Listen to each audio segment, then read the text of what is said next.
Ladies and gentlemen and ladies, welcome to Oilers After Dark. My name is Matt. We are just 5 quick minutes away from puck drop in Edmonton. Just quickly need to go get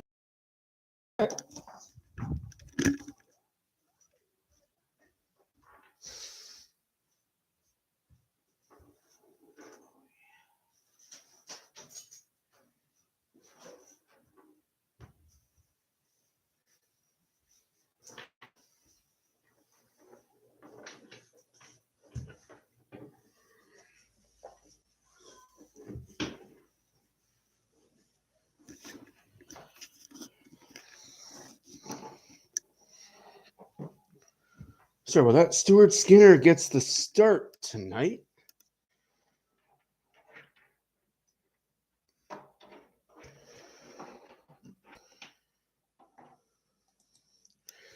And tonight is Indigenous Peoples Night, with a nice little Turtle Island jersey they wore during warm-ups. The Oilers are 11-10. The Florida Panthers are 10-8-3. Oh.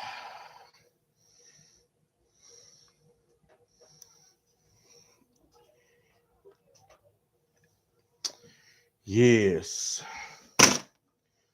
Oh, you've got to be kidding me.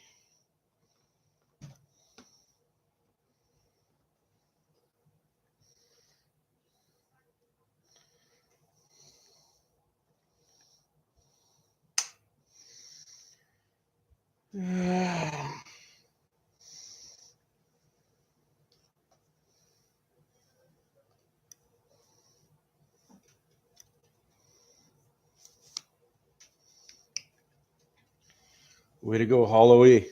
Or some people are calling it Hollywood.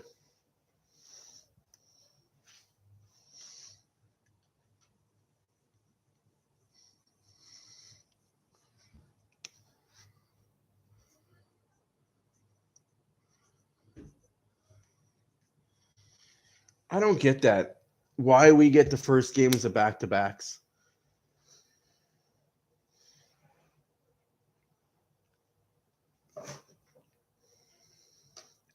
I hate that the Oilers never face a team coming off of back-to-backs.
Oy.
Oh, that's one national anthem down.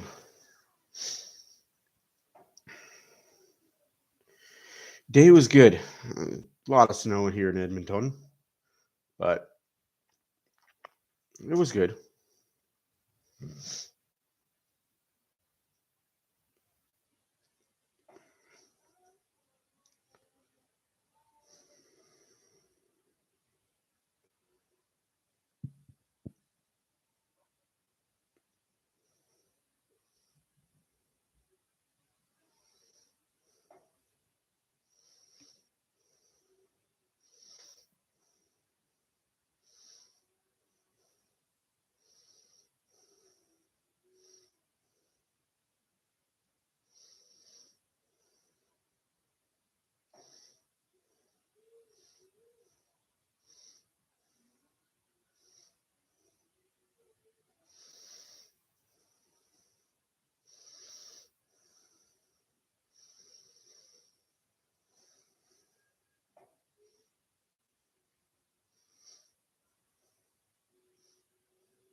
Like, I get being excited that she was an Aboriginal singer, but sometimes people just need to shut up and just enjoy the moment.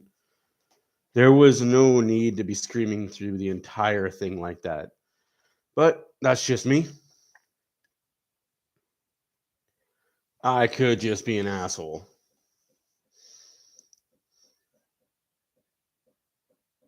They could also be already drunk. It is 7:41 at night. Some people like to drink at 5 o'clock in the morning. Day was good. Hopefully this game is good. The Oilers go on a little bit of a roll. And yeah, we just roll now. A lot of injuries happening. A lot of injuries happening to the Oilers top 9. Now is the time to play bottom feeders. Is when you're injured. Now is the time to have your guys feast on bottom feeding teams so that the injuries don't look as bad. Jeez.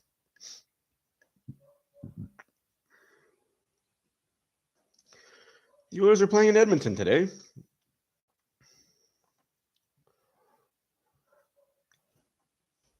Puck dropped.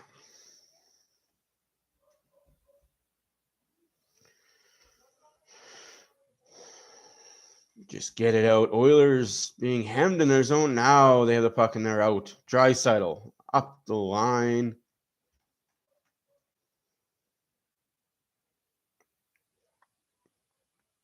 Nurse to Draisaitl. Loses the puck to Tkachuk.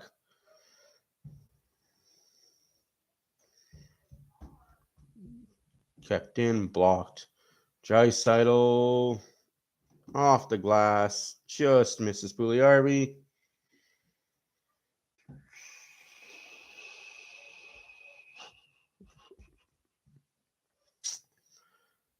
Come on, Oilers. Stop with playing such bad hockey.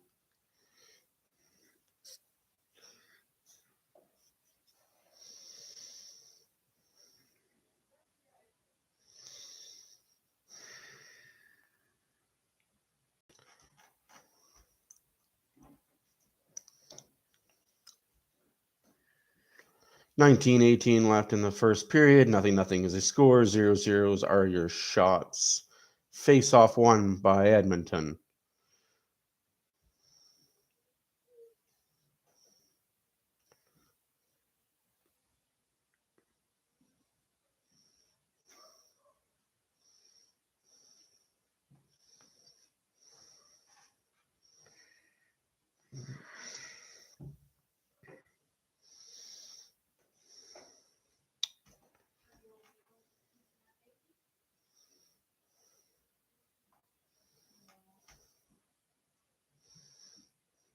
That's offside.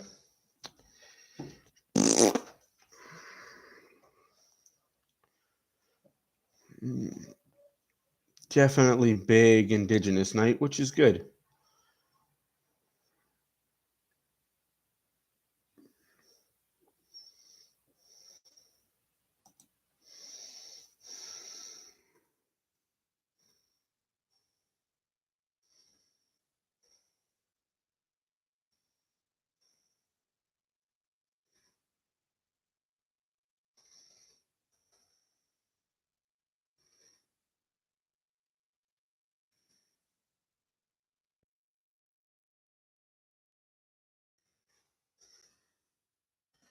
Harry with the shot off the goal post.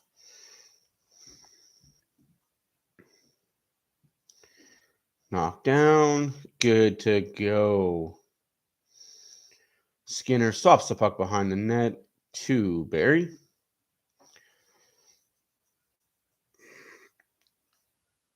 Barry to Kulak. Kulak up to Holloway. Holloway deep into Hamblin. Hamblin. Broberg to Bouchard. Bouchard again can't get that shot through. And that should be icing. No. Hit the referee's skate. James Hamblin and Holloway both banging bodies. I like it.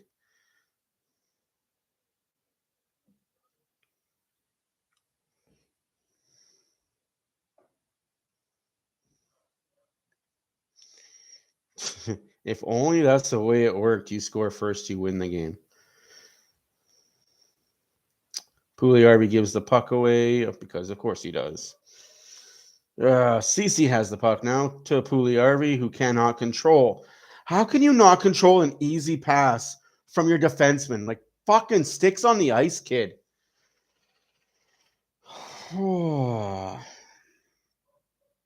Nurse to Draisaitl. Draisaitl loses the puck. Back to Nurse. Nurse just throws it into a corner blindly, not knowing he's got time and space. Good God.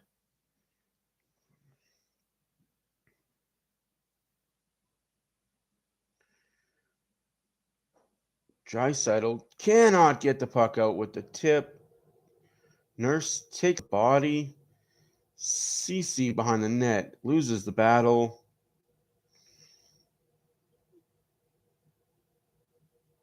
Shot, save, goal. Matthew Tkachuk gets a goal. Yay! Fuck you, Nurse. Fucking sick of it.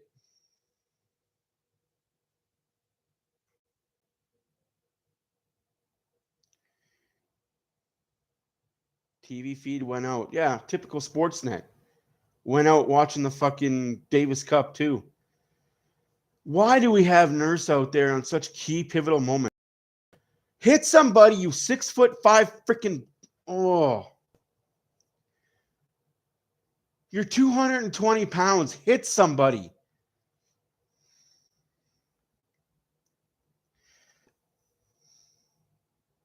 I'm mad because there's no way. Sorry, there's no way in fucking hell that goal should go in. No way in hell. If you were playing better fucking defense, no way does that go in.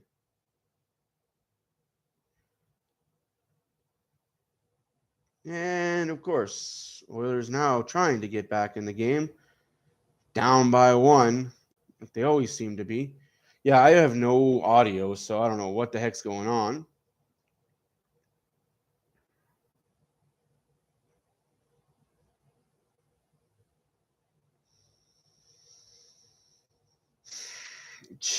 It just rubs me the wrong way. Like, why are you so big and you don't use that to your advantage?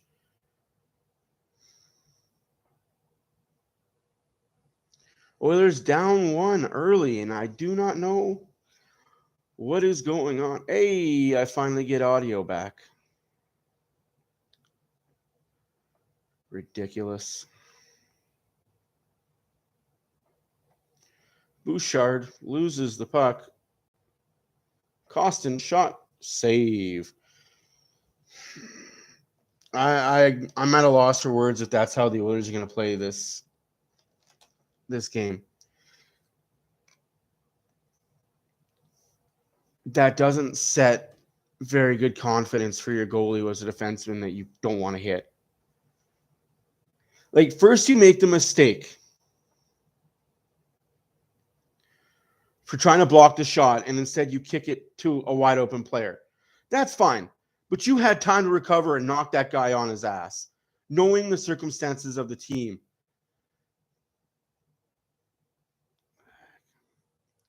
Bounce back. That's all I can say is Oilers need to have a bounce back goal.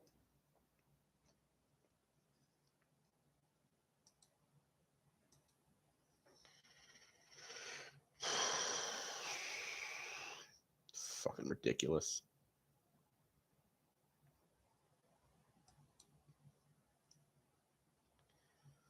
Bouchard off the side of the net.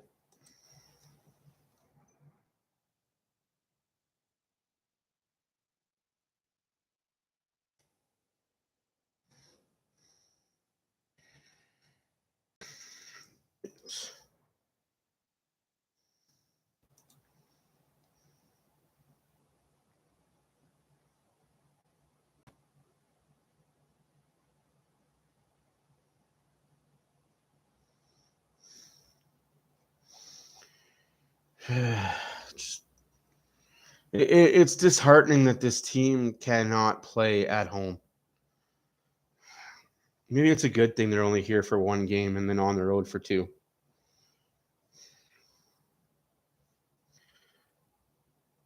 Nurse gets his shot blocked. Draisaitl behind Puljujärvi, but Puljujärvi should drag his foot or something.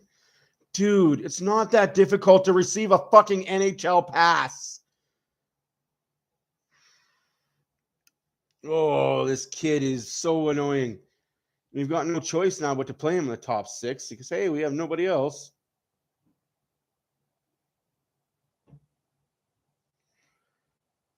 Hyman wins that puck battle. Down low. Janmark still battling. Puck is loose. Finally covered by Knight. Good job by Janmark. I'd almost play 8 defensemen and 13 and like 10 forwards.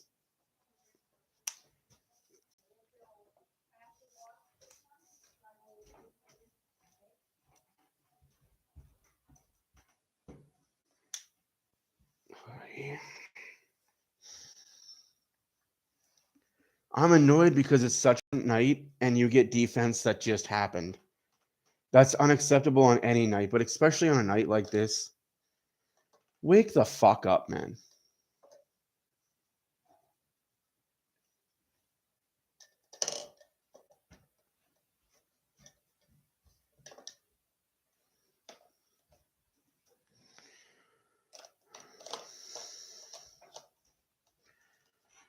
It's just completely unacceptable that Nurse plays this type of defense with how big he is.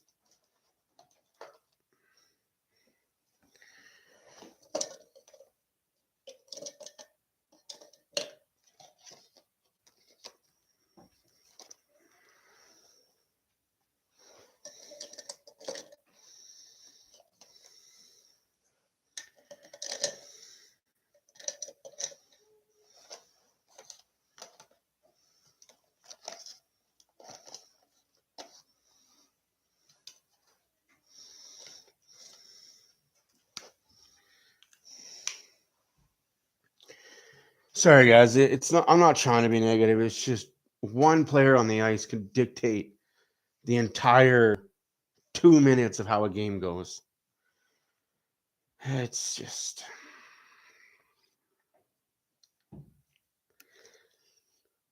Real quick question. What has Nurse done this year? How many goals does Nurse have?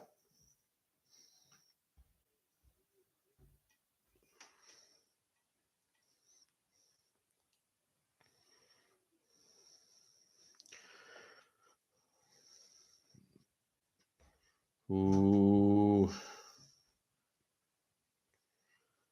Face off deep in the Florida zone. Shots are 3-2 for the Oilers. Scores 1-0 for Florida. Shots don't fucking matter when you can't score.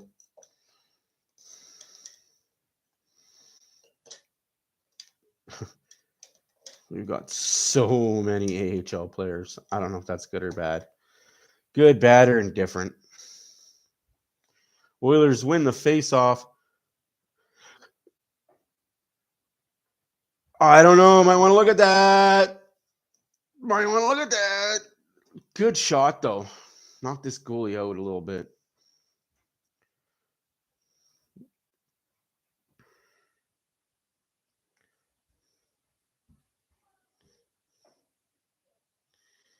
Ooh.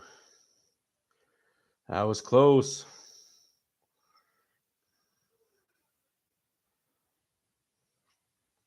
Good save. You're all right. Oilers win another face-off.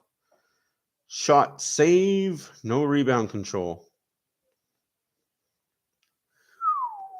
Oilers are winning face-offs. That's a good sign because when they win face-offs, they have control of the puck.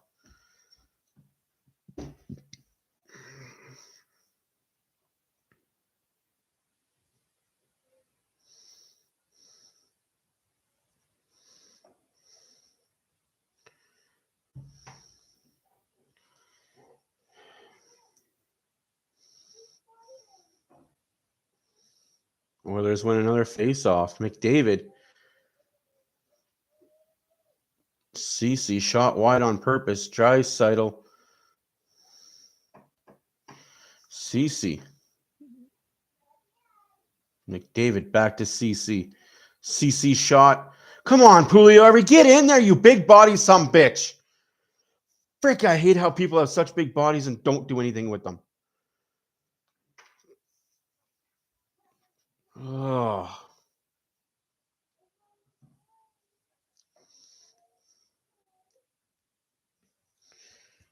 At least Oilers are getting shots on net. Yeah, I had a feeling about last game before going into it that regardless of what the hell happened, that third period was going to be all Oilers. I made a lot of people a lot of money, apparently. So most of them are Ranger haters, but that don't matter.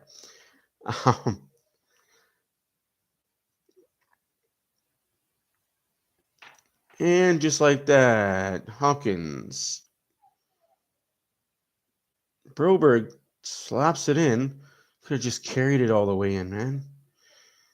And back out to center ice. Hawkins. Jesus. Yeah, it was. It was beautiful. Oh, and easy clear by Florida. 2-on-2. Rolls on to Skinner. Save.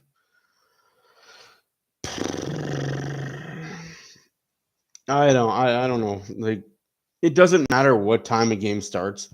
9 o'clock in the morning, 11 o'clock in the morning, noon, 2, 4, 6, 8, 10.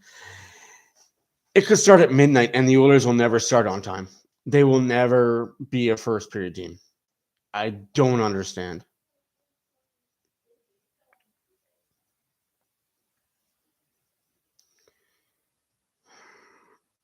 Like, they just don't know how to start first periods. Oh, Oilers win the faceoff out to center ice. 6 Warrior shots, 1-0 is the score for Florida.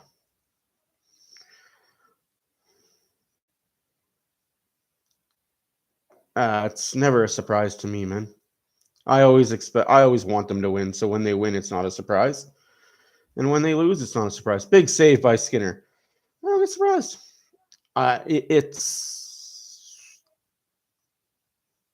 It's part of being old. You're happy when they win and you're sad when they lose. No outcome is surprising.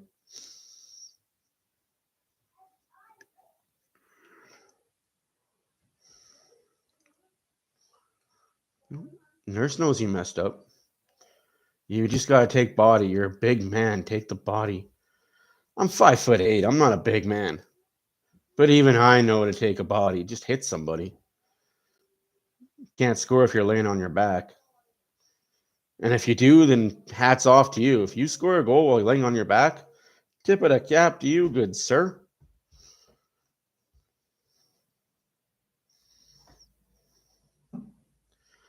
That to me is crazy how Florida plays back-to-back.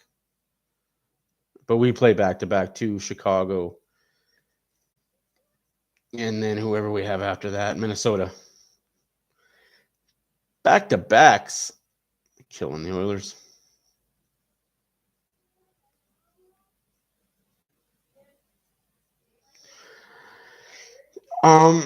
If it's a once in a while, like if it's a small sample size, like say they let the first goal in 4 out of 7, 5 out of 11, then no, you're not making too much of it.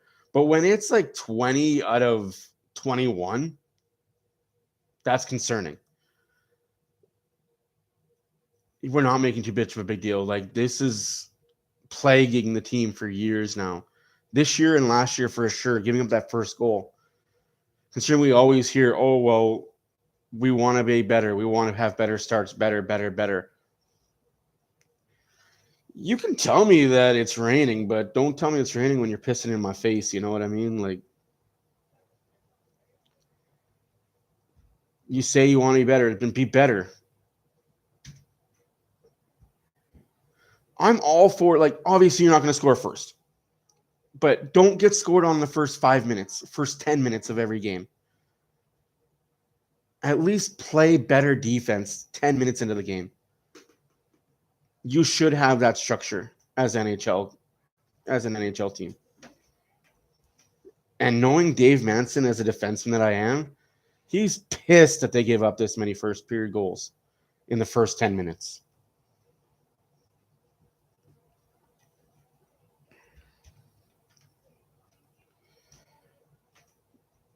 So I'm going to go through this game. Plausible win. It's not going to say they're going to lose. They could win this game. Chicago's a win. Minnesota back-to-back. Depends on what type of Fleury is.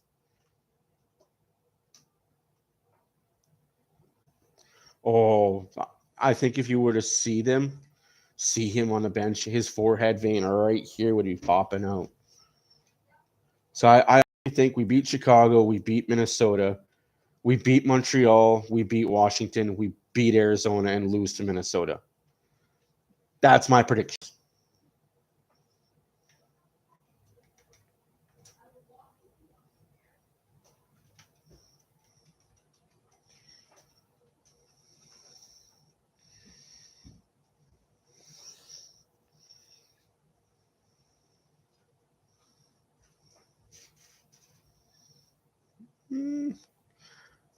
Okay, 2-on-1.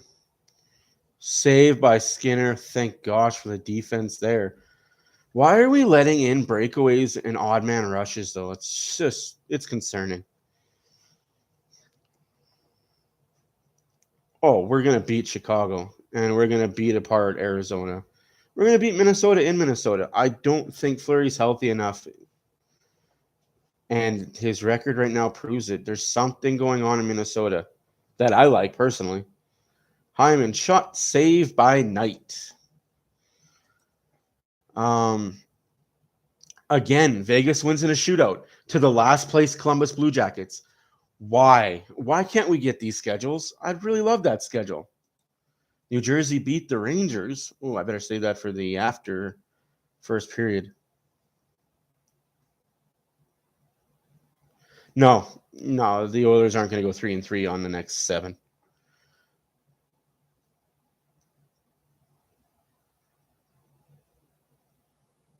I'll make a video Saturday. I'm going to seriously make a video Saturday about what I expect for the December. When is...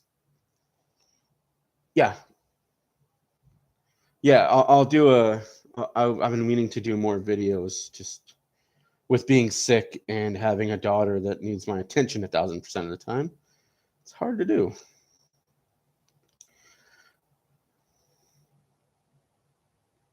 Jeez, what a play by Ryan. Barry. Hopkins. Barry. Shot off a leg in the corner for Hopkins. Hopkins and Hyman. And that's icing. Come on, Barry, skate it out. Good job. Washington hasn't looked good this year.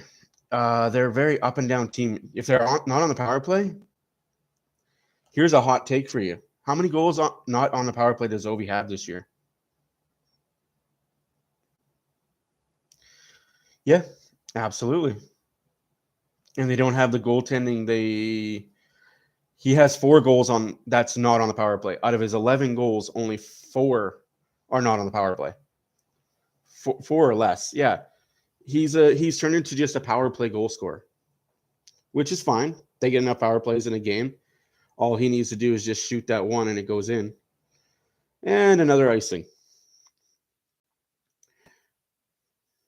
Exactly. Don't give them power plays and you'll beat Washington 9 out of 10 times. 8 out of 10 because they do still have that firepower. They just don't have the defense and they don't have the goalie that they had years ago.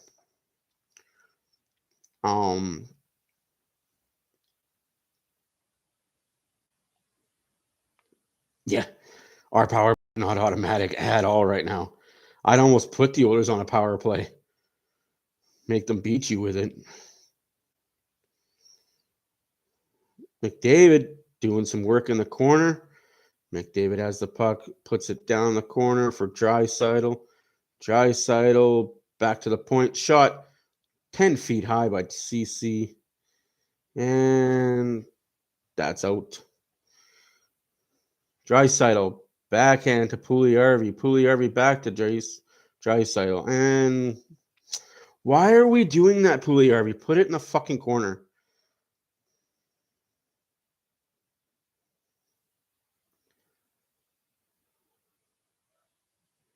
Power play Oilers?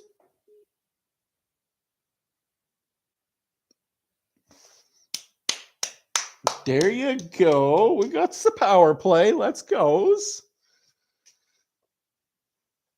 Can we score to even the game up on this power play? That would be something.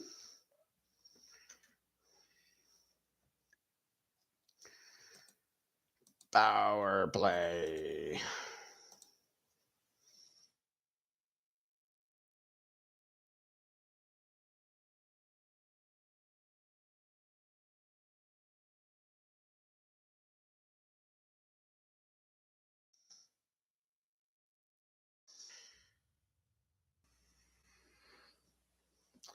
A lot of polls going up right now.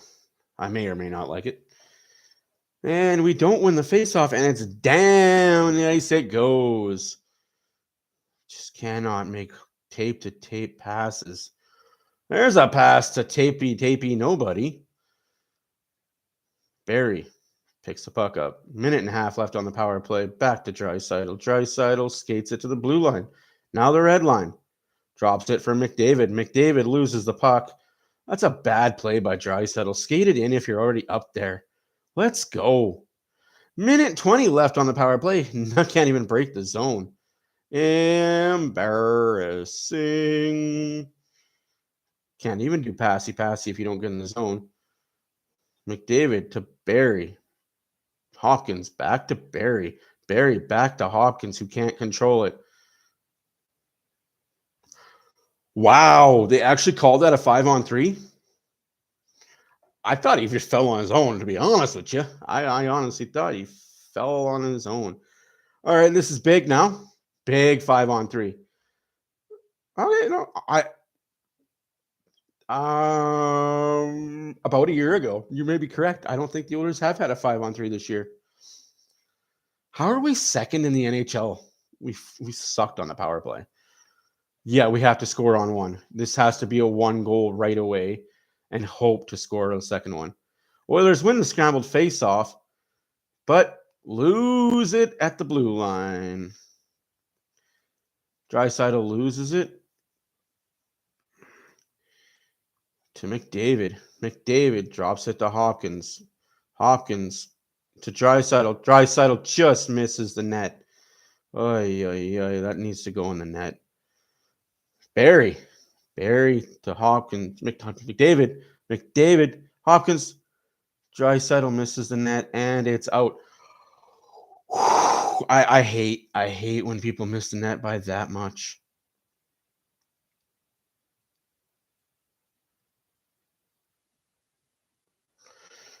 Draisaitl at the blue line. Yeah. Crazy, eh? Hopkins. Barry. Blocked.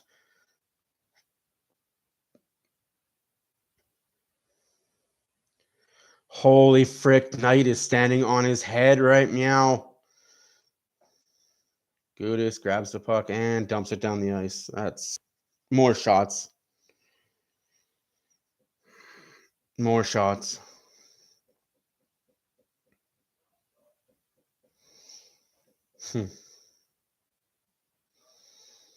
Sadly, Pugliarvi can't hold it on the boards. Gudis not held in by Nurse. Yeah, you built some momentum, but you need to score. You got a 5-on-3. Although the goalie made some amazing, like 2 or 3 good grade A saves. And there's another one. Derek Ryan, second unit power play out there, right? 10 seconds left on the 5-on-3. 10-7 are your shots, 1-0. Yeah, Florida's getting the next power play.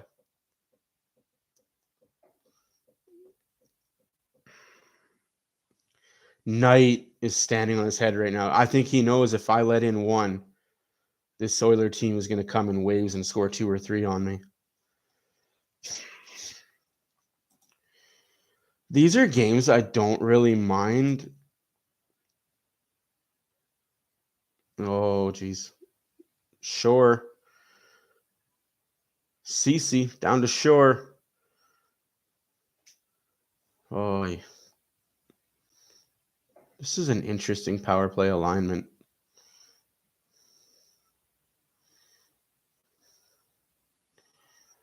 Jeez.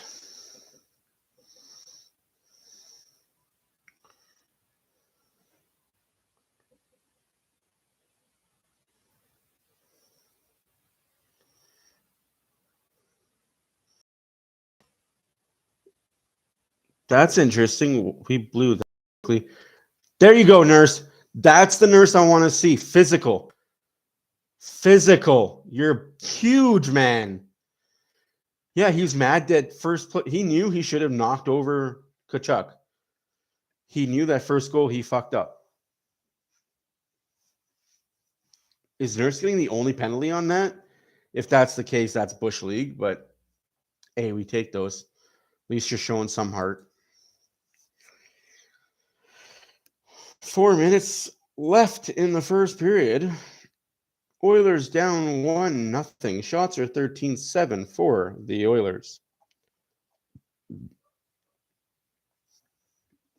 Florida has 7 blocked shots already.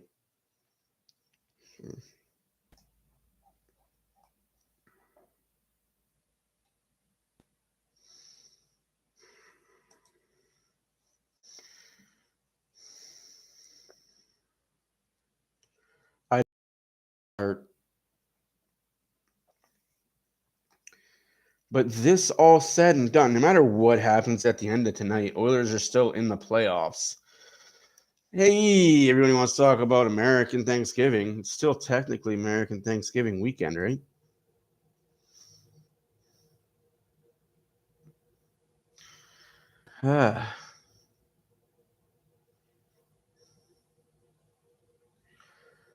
Popcorn sounds really good. I might have popcorn after the game. Get your popcorn ready, boys and girls. It's going to be a fun one.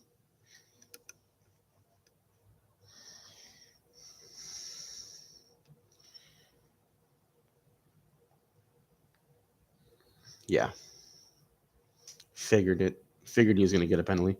Florida on the power play, leading 1-0.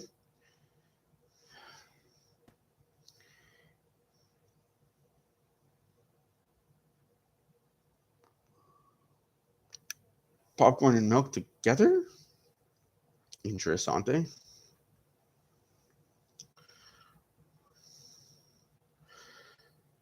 .357 left to play in the first period. Panthers on the power play, leading 1-0. Oilers had a 5-on-3 that they did not capitalize, but did get momentum, and Knight made a lot of good save.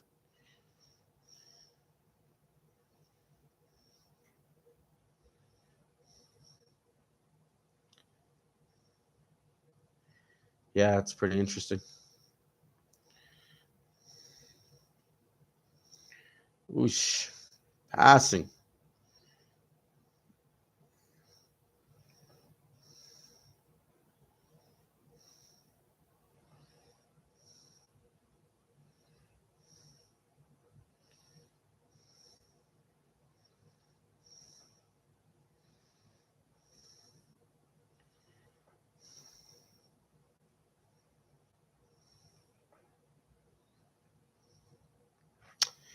Just like the Maple Leafs, they're a regular season powerhouse. If you could win trophies and cups for being a regular season team, Maple Leafs would never lose. But I'm here to talk about the Oilers. And it's outside. 40 seconds left in the power play. 2.5 left in the first period. 1-0 Florida. Oh, yeah. Off the outside of the post by Montour. No, he didn't see a damn thing.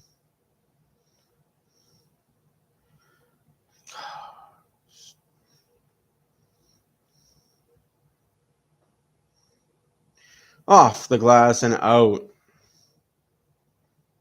No. No, not this year. Their goaltending isn't there.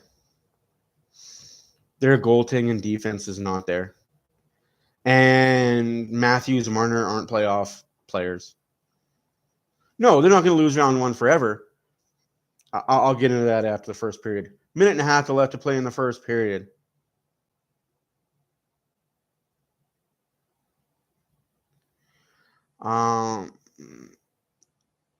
They will win a round.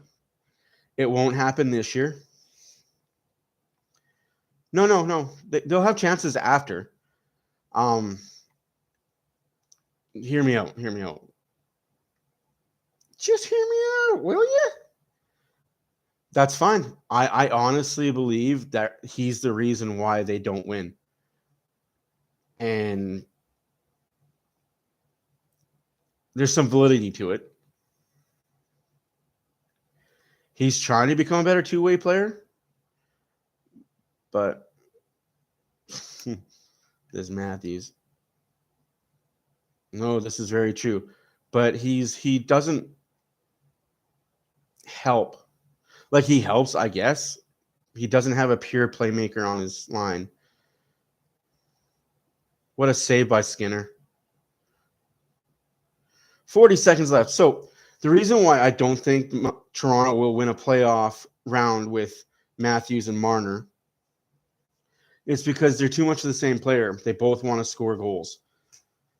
They were good when it was Marner setting up Matthews and Matthews scoring. But now that Marner wants to score, there's only one puck. And they don't feed well off each other.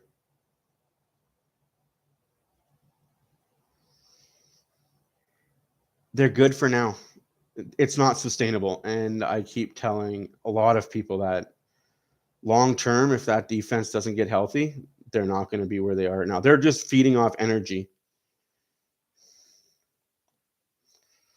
Yep. There was just too many people that wanted to shoot and not enough puck to go around.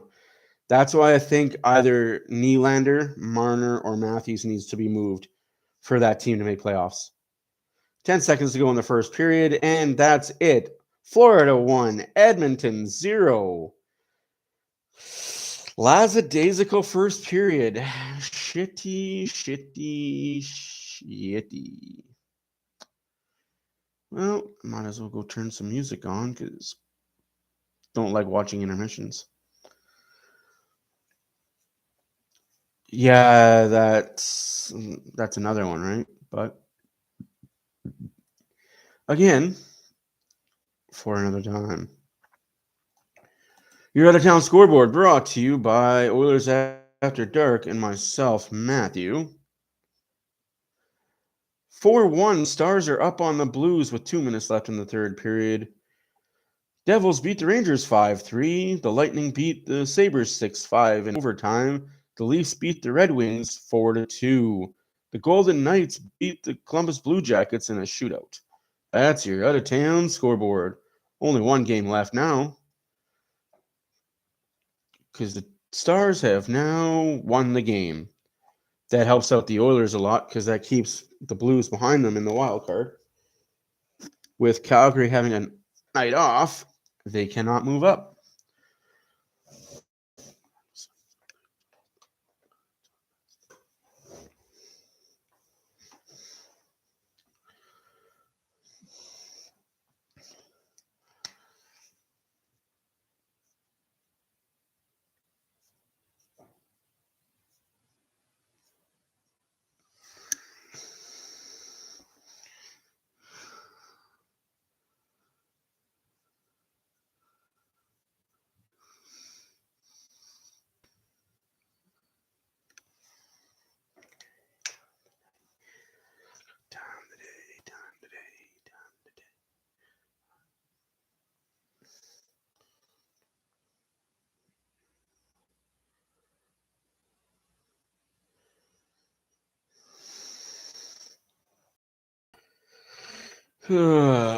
Well, first period done.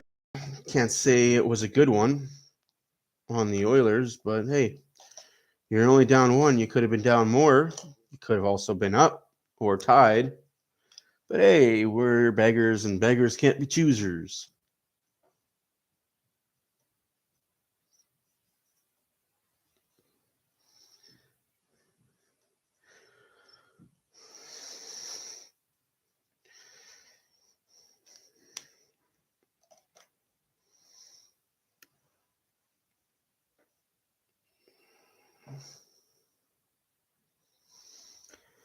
I put my tree up last week. We don't put our tree up until after November 11th. Obvious reasons here in Canada. But yeah, about 13th or 14th, even the 15th, one of those days, that weekend after Remembrance Day weekend, we put the tree up. They've won 11. 11 out of 21 games they've won.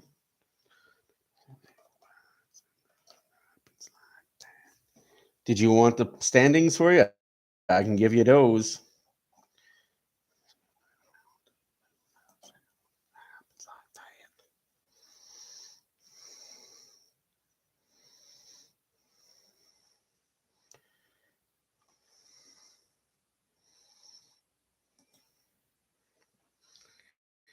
So the standings,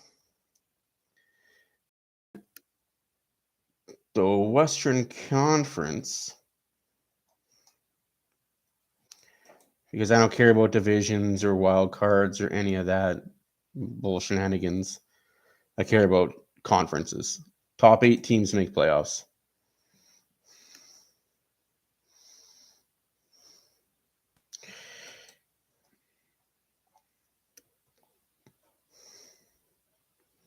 Oh my goodness, my computer is slow.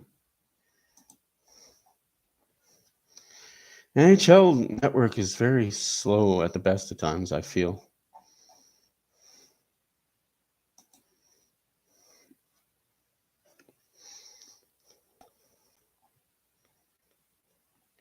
So in the Western Conference, the Vegas Golden Knights, the Seattle Kraken, Dallas Stars, Winnipeg Jets, Los Angeles Kings, Colorado, Edmonton, and St. Louis. Now, Edmonton, St. Louis, Minnesota all have 22 points. with 21 games played.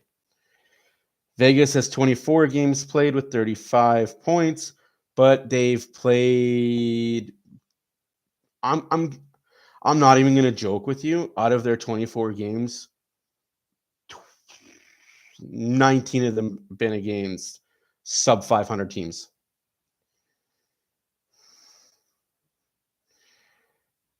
In the East, as it stands, Jersey's in first. Boston, Toronto, Islanders, Tampa, Carolina, Detroit, Pittsburgh. The worst teams in the league are Columbus, Ottawa, Philadelphia, Anaheim, Chicago, Arizona.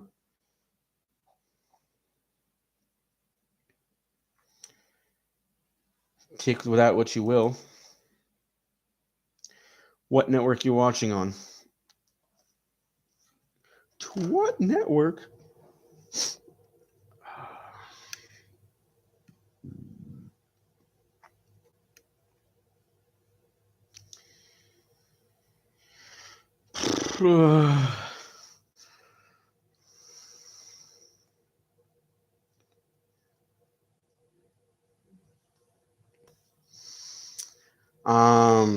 Boston, yes. Toronto, fence. Tampa, fence. And there's a reason for this. Carolina, maybe. Pittsburgh, also fence. Rangers, fence. Capitals, no. There's two teams in there that are locks. Boston, Carolina. I just don't see.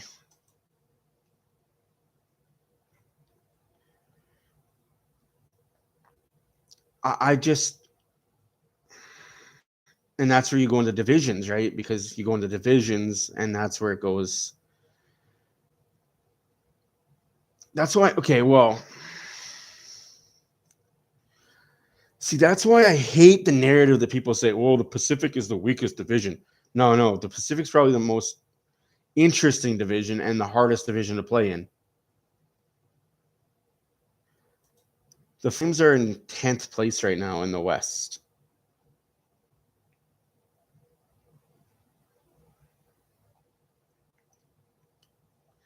So I'm going to go through divisions. It's the top 3 teams in each division and 2 wild cards. I don't like the narrative that the Pacific is such an easy division because it's really fucking not. In the Metropolitan, you have New Jersey, the Islanders, Carolina. And then the Atlantic, your top teams right now are Boston, Toronto, Tampa. That's where I get worked up with that. It's because the Metropolitan Fair is probably the hardest because of how many good teams they are. The Metropolitan has New Jersey, the Islanders, Carolina, Pittsburgh, Rangers, Washington, Philly, and Columbus. Really, the only 2 walkovers in that division on a night-to-night basis, on a year-to-year basis, are Columbus and Philadelphia. Depending on the rebuild and depending on what's going on, the other teams can falter, like the Rangers, Washington, Pittsburgh, Carolina, Islanders, and Devils. Those teams could also falter. So that's why I say they're a 4-team division that's really good. The other 4 are questionable at best. Now, this is where I find the Atlantic division is the weakest division in all the NHL. You got 3 dominant teams year in, year out. Boston, Toronto, Tampa. That's it. Everybody else, Detroit, Florida, Montreal, Boston, Ottawa, they tread water. They are lucky to be 500 teams year in, year out. Now, that could change this year. But for me, your 3 staples are in the Atlantic are Boston, Toronto, Tampa. And everyone else is garbage. In the West, obviously, you have the Central. Dallas, Winnipeg, Colorado, St. Louis. Dallas, Colorado, St. Louis are your 3 staples there. You can throw in Minnesota sometimes, St. Louis sometimes, Nashville sometimes, Arizona never, Chicago, depending on what they're doing. The Pacific, this is why I like the Pacific, because you've got Vegas, you've got Seattle, you got Los Angeles, and Edmonton, all playoff teams right now. But on any given year, you could have Edmonton, Calgary, Vancouver be good, LA, Vegas, San Jose be good. Past 5 years, though, it's been pretty much a 4-team race there, too. But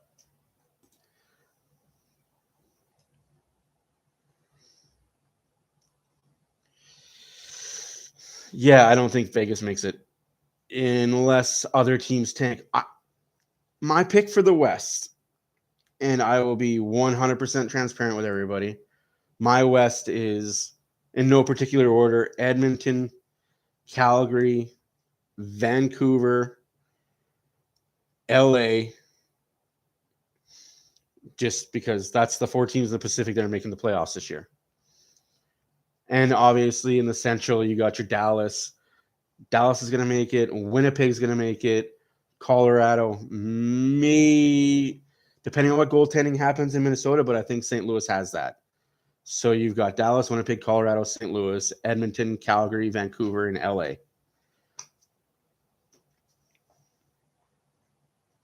And Braden knows that's what I've said since day one of the offseason. As much as I don't think Calgary has a better roster than last year, the Pacific is just not better all around because Vegas isn't going to be a good team and Seattle's not going to be a good team when all is said and done.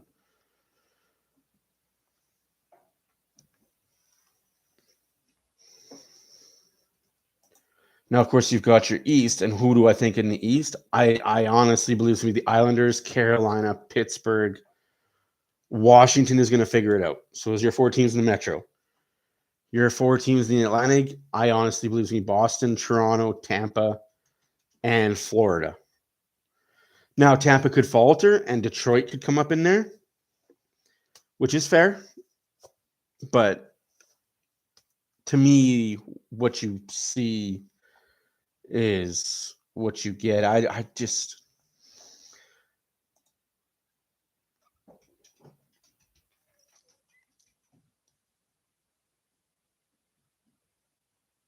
Colorado's a maybe, man.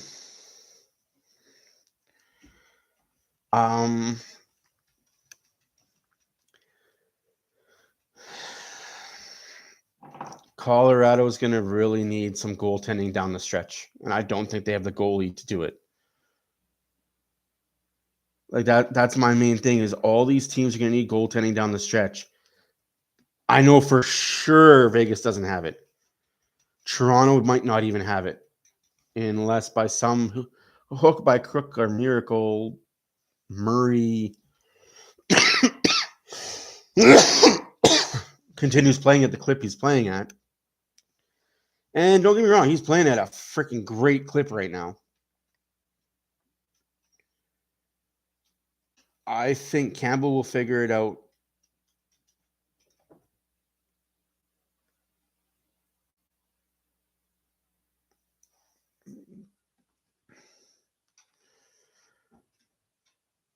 Oilers do have it. That's the thing that nobody seems to understand is the Oilers do have that goalie. Holy shit! Campbell will figure his shit out. 4.5 minutes still left. Frack.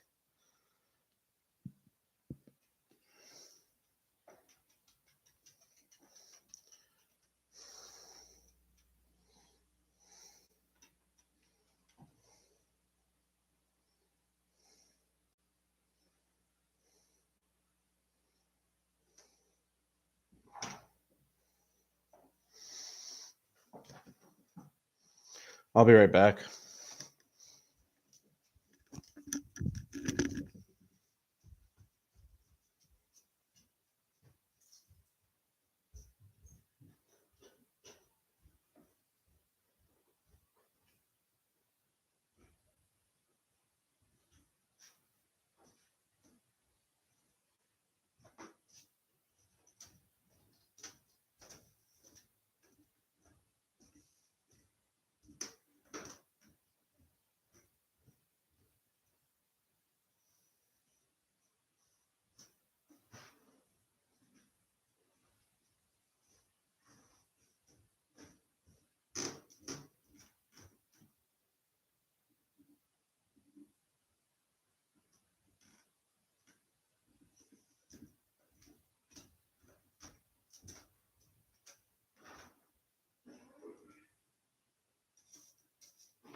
Whew.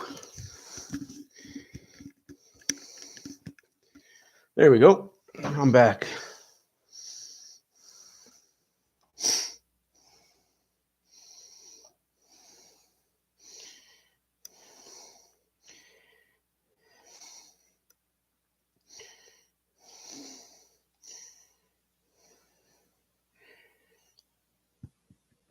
Excuse me.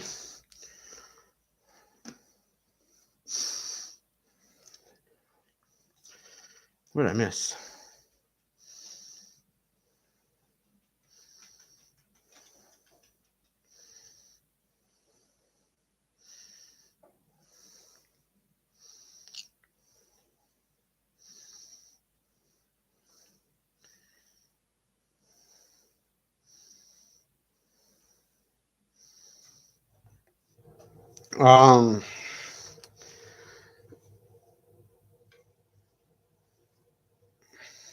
So I'll be 100% honest with you. Excuse me. With what's going on with the Oilers right now, you say a whole team gets you into the playoffs. Correct. A good goalie helps you get it down, get through rounds. Correct. That's Campbell. He will help you do that. What the Oilers are going through right now with all their depth having to come in and play, it's going to help them in the playoffs. Because this depth can now be used in the playoffs to help when first line versus first line get canceled out.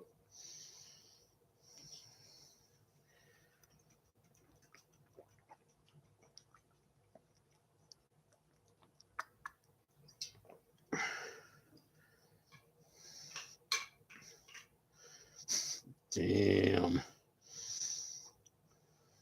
Oilers win the face-off. I mean, hey.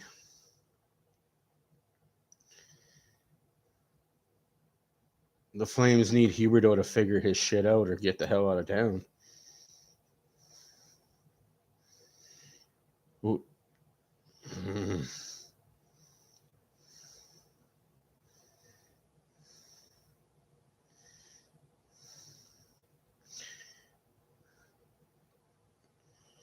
McDavid finds Pugliarvi, who loses the puck. Get this clown out of here. I'm only super negative on one person on the Oilers, and it'll always be 1-3. He could go on a 20-game goal streak, and I'd still want him off the Oilers. CC loses the puck at the blue line. Nurse knocks over a man. That's what I like to see.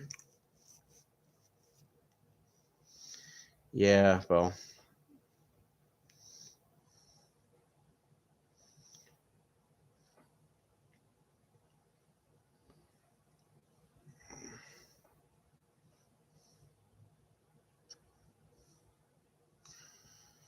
Oh, sloppy hockey happening. The Oilers are about to take a penalty. Just whip it out. No, fucking Nurse. Good job, buddy. Just get it out and get the icing. I don't understand why that's so difficult. Thank God for that. And I'm okay with that.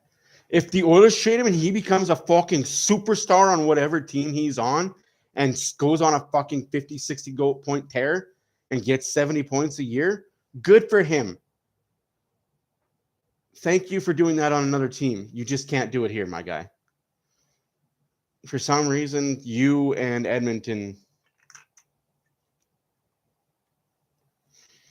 No, and that's the thing. He will, like, for better or worse.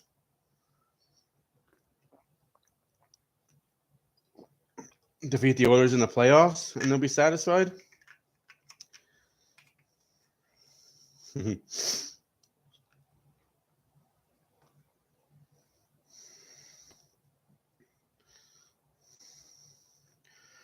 Bouchard shot wide. Niemelainen comes in to hold the zone. Double K holds the zone for half a second. Bouchard to Niemelainen. Clem Costin.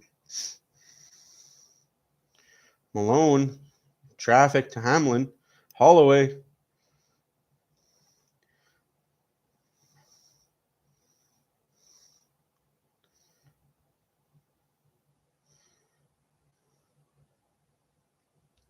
Oh, Jesus, Gudis, you little baby. Holloway would eat you for supper. Jeez.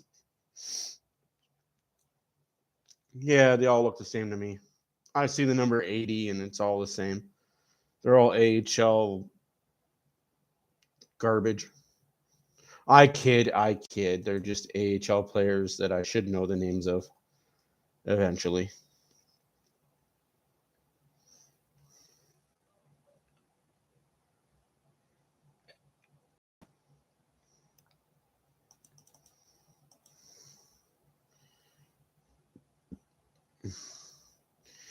Right? Like, to me, the AHL does its purpose.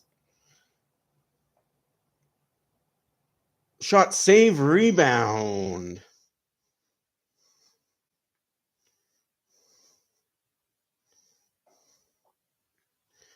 Yeah, Knight is going to be a hard goalie to beat tonight, but if you beat him one time, you're going to beat him 3 times. He's a lot like Shesterkin in that regard. You beat him once, you can beat him twice.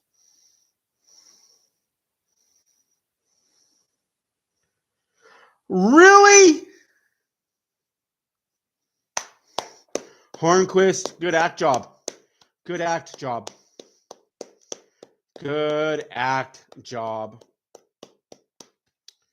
Just like that, Oilers on a power play again because Hornquist learned from Crybaby how to act. What a fucking joke. You fucking baby.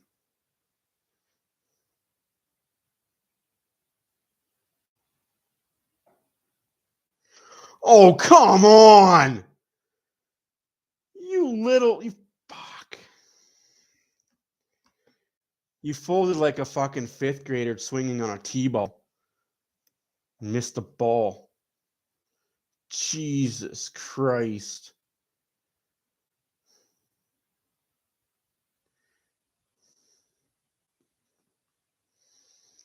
Fuck. WWE acting right there, man.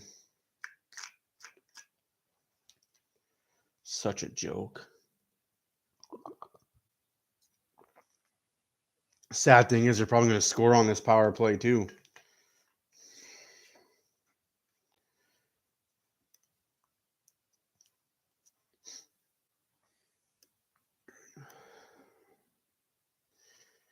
Spencer Knight takes it up to 13.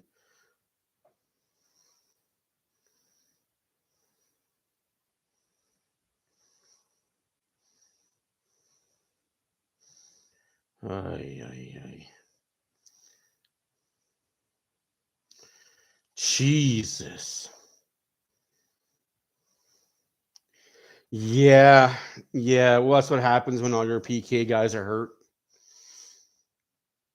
I agree with you, Cody, but the PK is devastated with all the injuries because every single one of the players that's hurt are PK guys.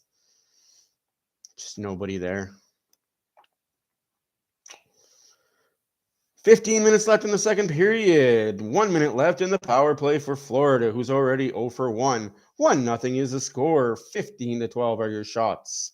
For the Edmonton Oilers, 1-0 score for Florida. Oilers so far are looking good on the PK. Yeah, who knew we missed Archibald so much?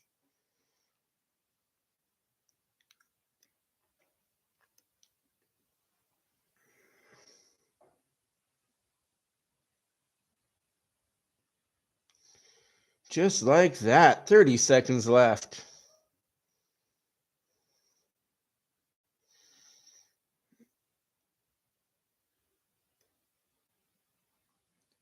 Good bat out.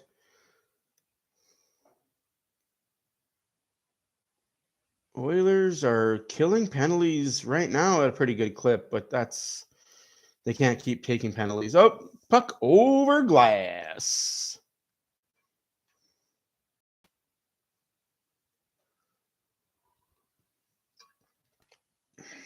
Hamblin on the penalty kill. Interessante. Yeah, they're missing Barkov, but I have no sympathy for teams missing players. Right now, I want the Oilers to be 500 with all these injuries. 500 or better. Preferably better. But we'll understand if they're a playoff team, if they're just a first or second wild card team. And penalty kill over. Good job by the Oil.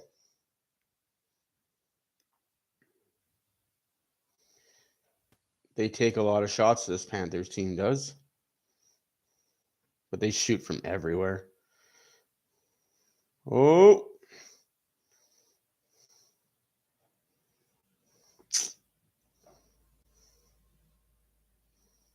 Oh, just ugly right now.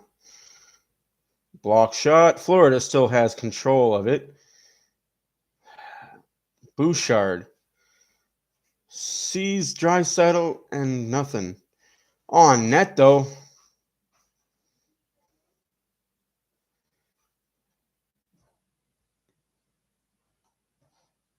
Goodbye, Hyman! 1, Edmonton, Florida. Let's go! That's what Hyman needed right there, ladies and gentlemen. Gentlemen and ladies, welcome to Oilers After Dark. My name is Matt. Yeah, it's tough to say now. We'll wait till we're in the shit and find out, eh? Goalies just stay in your net and don't play pucks. Ooh, what a play.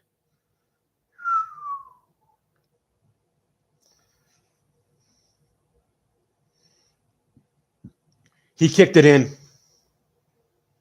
No goal. He kicked it in.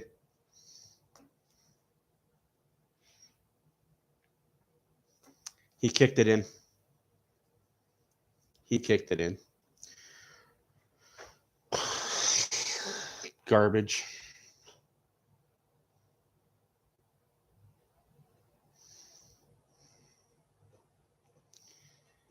So is that a penalty, though?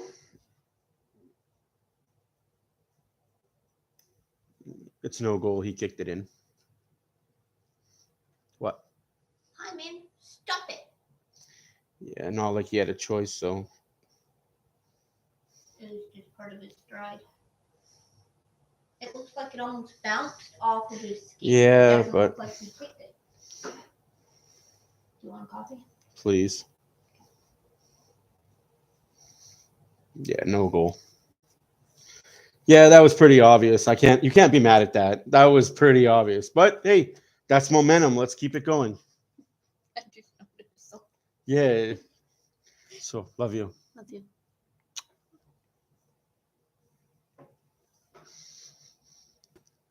But there should be a penalty on there, should there not be?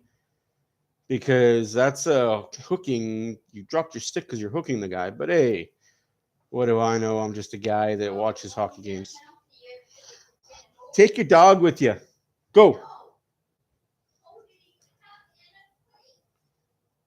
No, I picked it up.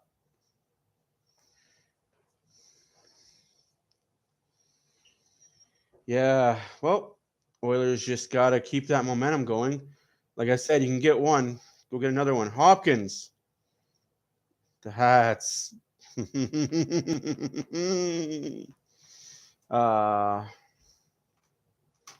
Oof. Florida now back with the pressure.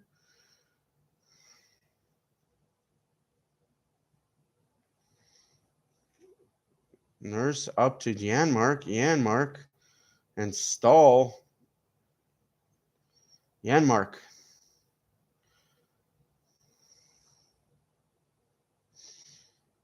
And over the glass. 12-14 left. 1-0 Florida. 12-17 are your shots for the Oilers.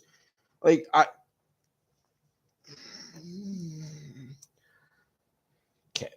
I'm a man of two thoughts when it comes to kicking. If you're kicking and you're in the crease, no goal because you can cut people. But if you're kicking the puck and you're at the circles or hash marks and it finds its way in the net, as long as you don't distinctly kick it, like take your foot off the ice and give a soccer boot. But like if you redirect your foot and give it a kicking motion with the skate blade still on the ice, that's a skill play. Have you tried to kick a puck when you're on the ice? It's not so easy. So that's what I say. Like it depends on the situation. If you're in the crease whatsoever, no goal. Like that crease is goalie territory.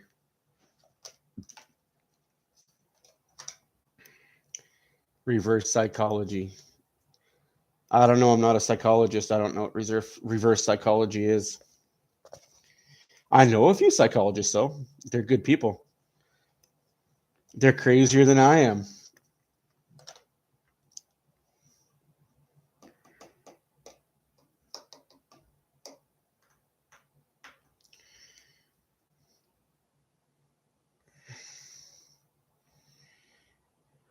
Why'd he kick it? Because he didn't have use of his stick.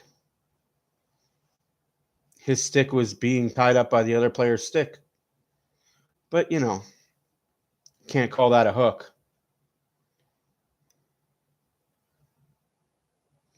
Jeez, he's been around a while.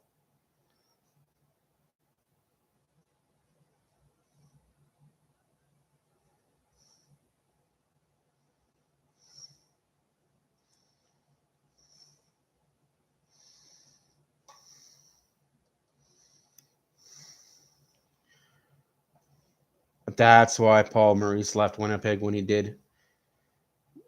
I think his family needed him during the pandemic, and he wasn't there. Don't blame him. But sometimes family comes first. Oilers still trail 1-0. We thought it was a tie game, but Hyman kicked the puck in the net. Pugliarvi, weak pass to the defense.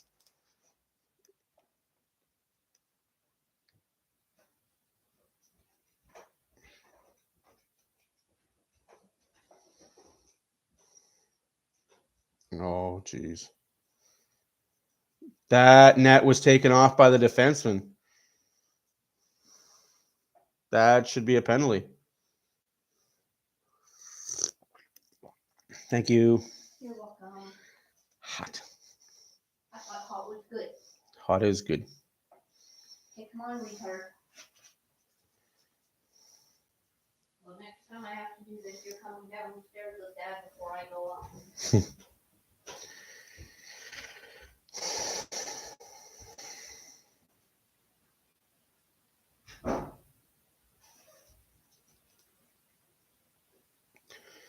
Does it again, though. That should be 2 minutes. Yeah, I got oceanfront property in Arizona for you.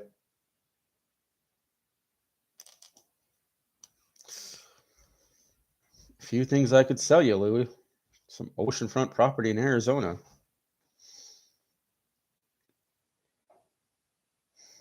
I got mountains in Louisiana for you, too.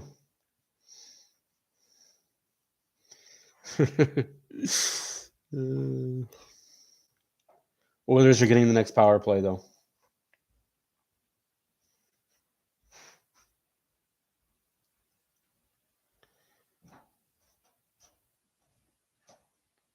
Why do we shoot the puck 10 feet high? It makes no sense. Oof. Knight's battling it tonight. Like he's making good saves, but he's still battling.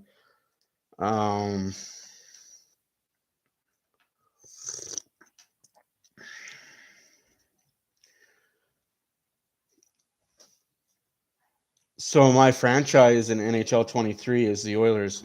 Made some pretty big acquisitions in the offseason.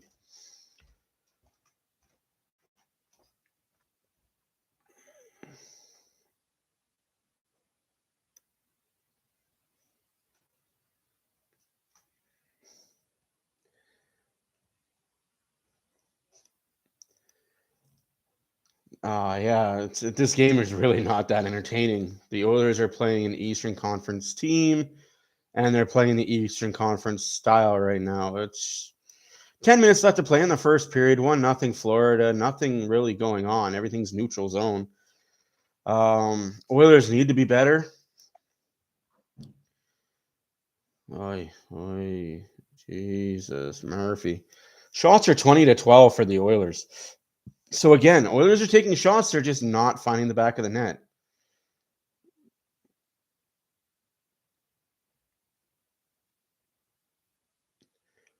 Puljujärvi. I swear to God, Puljujärvi. I swear to God, if you had a muffin shot, you'd be better off. But no, you just got a muffin shot. You fucking muffin.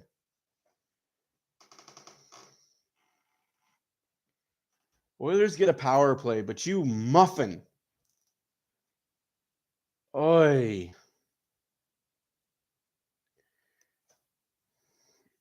Like, that's why you're done, dude. Do you not know how to lift a puck up 7 inches? Take out his tape measure. 7 inches, not that high. Come on. Oilers on the power play, lose the face-off. Oilers need to score on this power play because I don't think they're going to get very many chances.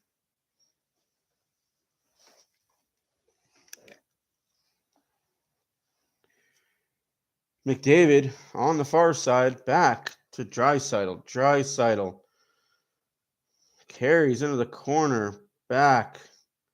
Hawkins back to Draisaitl. Draisaitl loses the puck to Stahl, and it's a 3-on-2 the other way.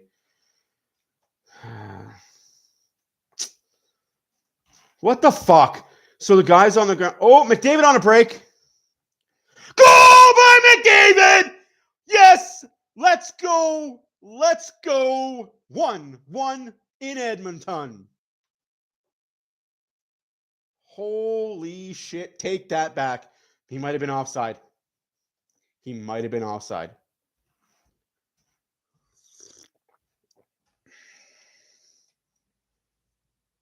No, we good. We good. Ooh. I don't know who passed that puck, but good eyes. Good eyes. 1-1. We got a game, boys. Ladies and gentlemen, we got a game. Oof. Maybe him and Puljujärvi need to work on raising the puck a little bit. How do you leave that man that wide open? You can't. And just like that, 9 minutes left to play in the second period. 1-1. Shots are 21-12 in favor of the Oilers.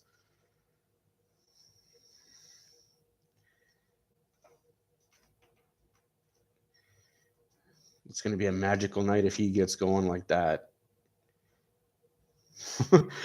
Knight calls for a fair catch and misses it. Nuge. What a play by Holloway. Hamblin, Holloway, and Malone. This is a pretty good third, fourth line.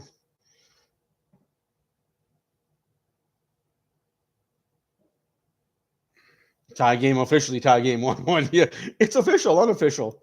We're like a Facebook status. We're not official until we're Facebook official. Man, I remember when people would start saying that when you're dating somebody. You're not official till you're Facebook official. Well, I don't go on Facebook, so. Oosh. There we go. Ooh, Hyman. Little dipsy, little dangle.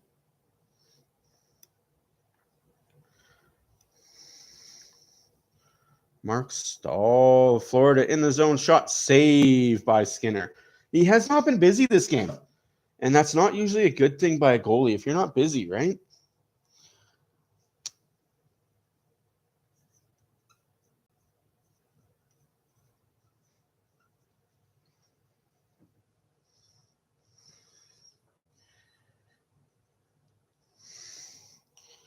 Oilers goal, obviously scored by McDavid.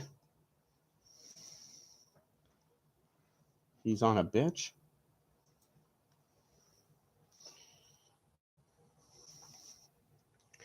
How are we so hungry? Because we're dads and we're always hungry. So much food. Hyman and Hopkins get the assist.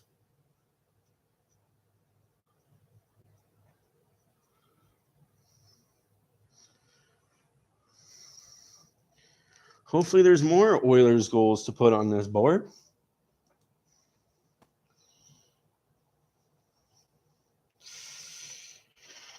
Yeah, it feels like one of those games, eh? It just feels like one of those games, eh, Braden? Yeah, Cody, it feels like one of those games. Unfortunately, we as Oiler fans have come accustomed to those games. Yes.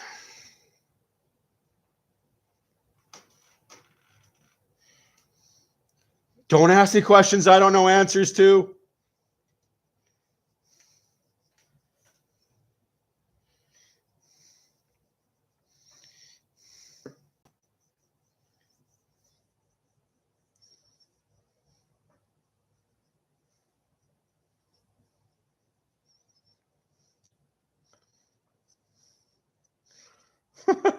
But how do you leave that man so wide open?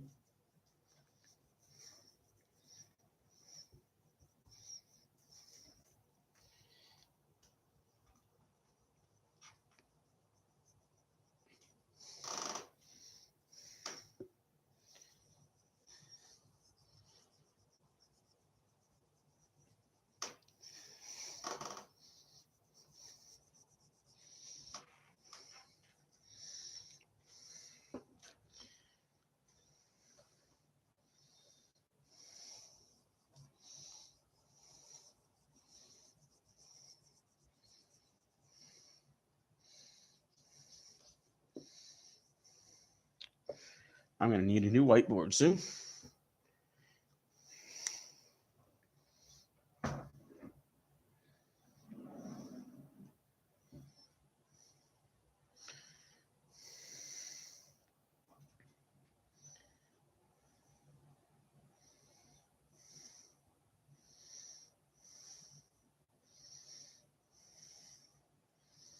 Yeah, that fourth line, Hamblin, Malone, Holloway has looked good.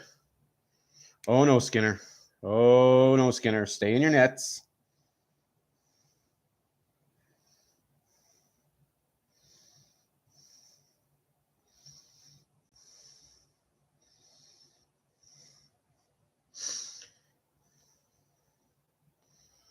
What do you mean? You were almost right about what?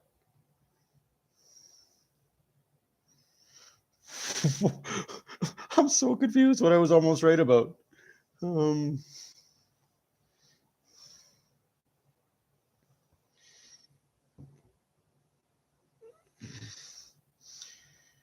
That's concerning that I was almost right and I don't know what I was right about. She brought it to me.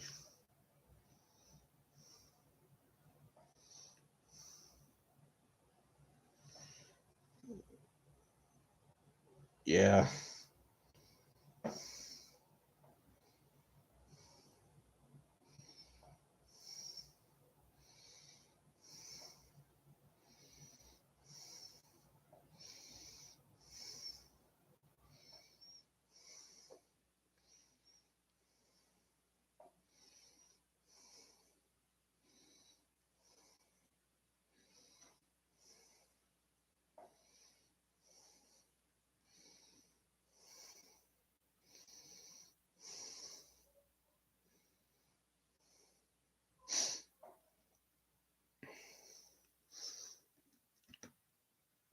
Cody's. Yeah. Yeah.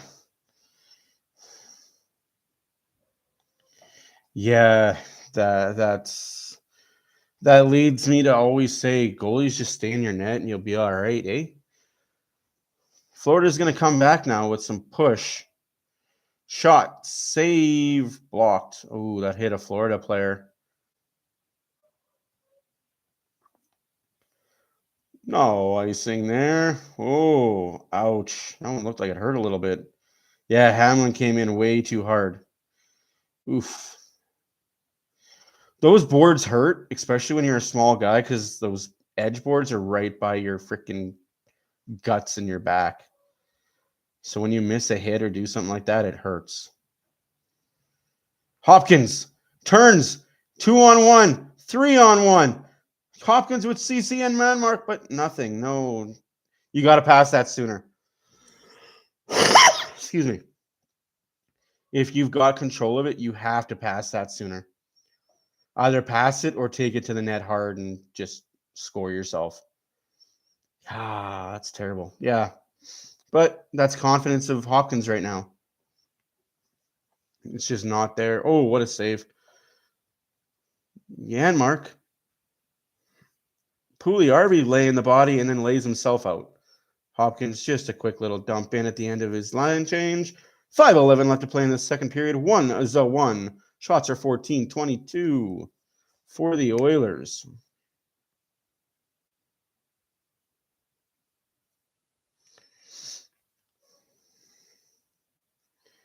Florida's 0 for 3 on the power play. Edmonton's 1 for 3 on the power play. Ooh, big hit. There's a fight going to happen. Ooh.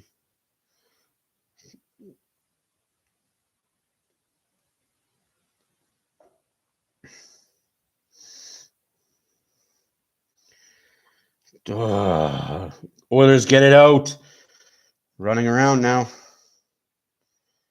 Yep, there we go. Just safe little dump out. Hyman.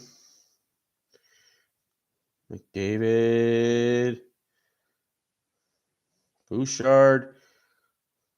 Hyman does not keep it in, but McDavid does. Just a little shot on net. Just a little flicker. Oh, Draisaitl. Little button hook. Leaves it for McDavid. McDavid. Gudis. Loses his helmet. Now he's trying to play without a helmet, ref. Dude, that's 2 minutes. He made a hockey play without a helmet. That's 2-minute penalty, guys. That's new rules. Paste him. Thank you, Barry. Good hit. Up to McDavid, but little chip and change. 3:20 left to play in the second period. Skinner just pokes it behind the net to keep it out of danger. Whew. Oh, that could have been dangerous. Never in front of your net, ladies and gentlemen. Costin. Nice.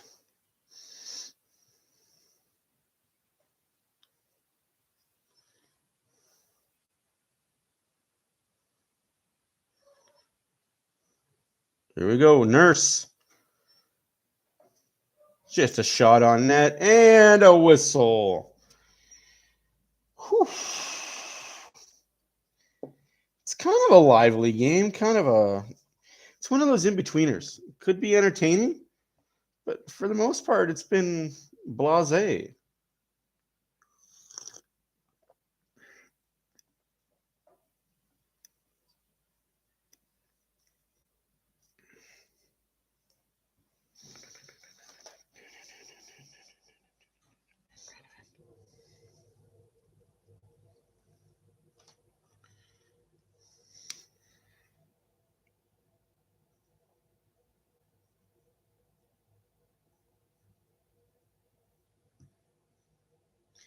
Yeah, I don't know how I'm going to feel about this bottom six. Like, this is one game, right? So they're feeding off the energy of being called up to the NHL, and it's all momentum and it's all energy. It's all just get out there. Game 3, game 4, game 5 of them being out there is going to be the test for this crop of young players coming up. I think that's why they have brought up so many, to switch them in and out so they don't get NHL complacent. Wish you could send Puljujärvi up and down periodically through the year. But I will say this about NHL 23 and franchise mode. I don't like how every contract has to be a one-way contract. Unless it's a rookie, all contracts are one-way contracts.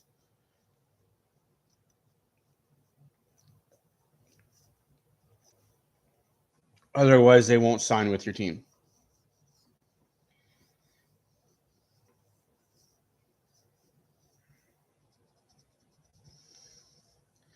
Like, to keep Holloway, I had to give him a 3-year deal, one-way contract at $3.5 million per year.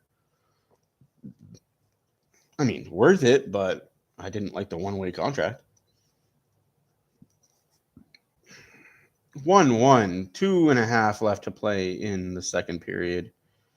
Just make the better saves. Made the save, but it didn't look pretty. Big hit. Big hit. Well, that should be a penalty. Number 5, you can't go after a player. Like, yeah, they sent him down. Good.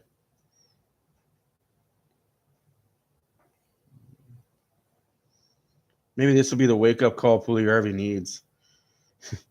We're missing half our top 6, and you're still not good enough to be in the top 6.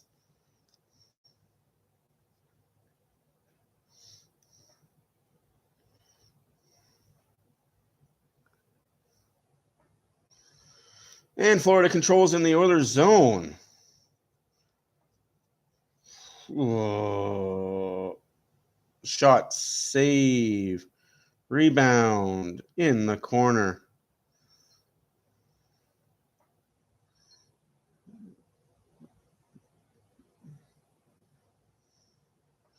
Puljujärvi just dumps it into the corner. Good shit, boys. Good shit.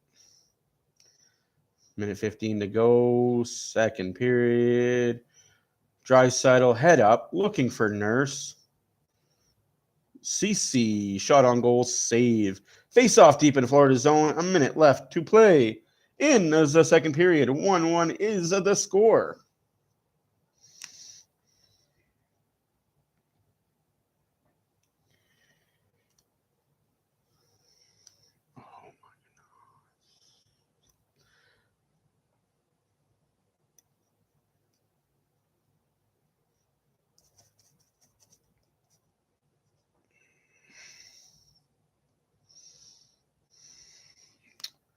Fourth line's looking pretty good.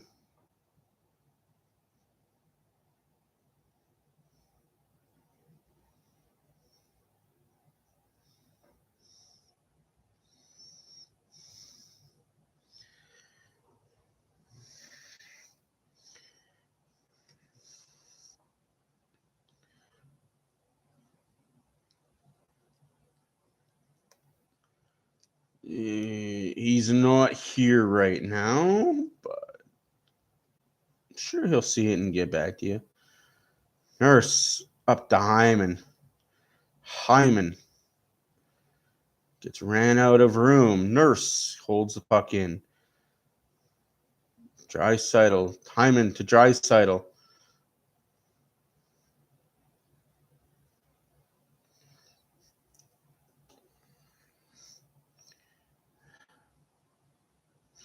Six seconds, shot way wide. And that's 2 periods, folks.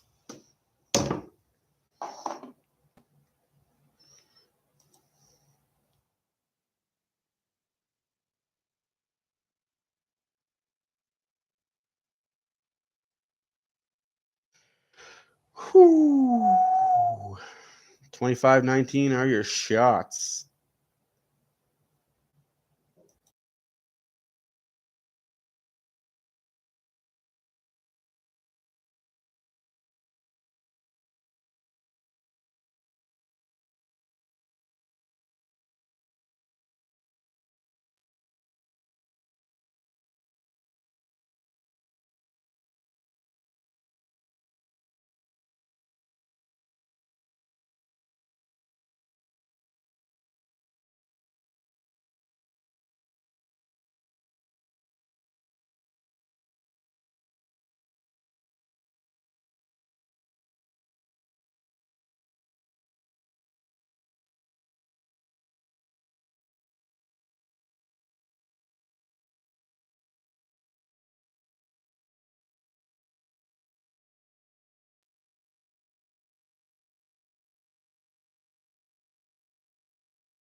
Yes, I know you couldn't hear me. I was just saying, I've never watched Better Call Casual. I've never watched Better Call Saul either. But NHL 66 works again? Cool. Did not know that. I don't pay for hockey anyway. Well, I do, but I pay with the NHL package that I have. It works better for me that way.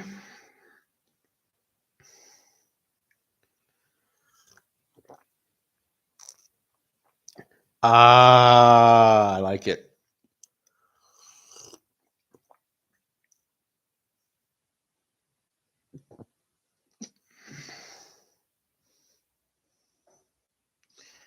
So I will find out.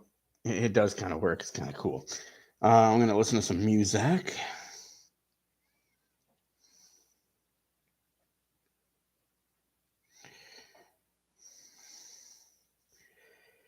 Music makes the people dance.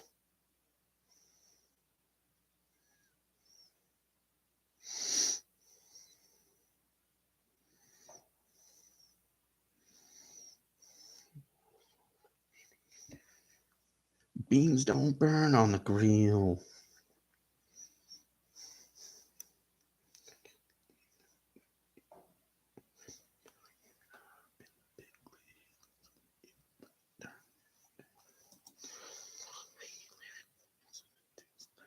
There ain't nothing wrong with that.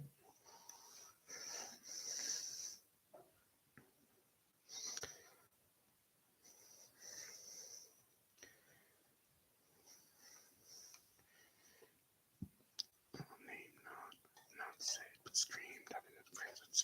It's dreams to her things. Not in since 93. 90 degrees.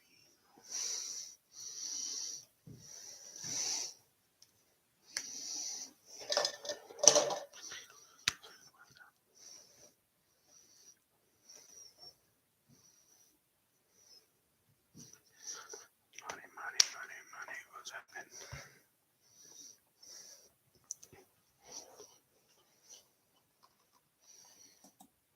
Ed Jovanovski looks so old now.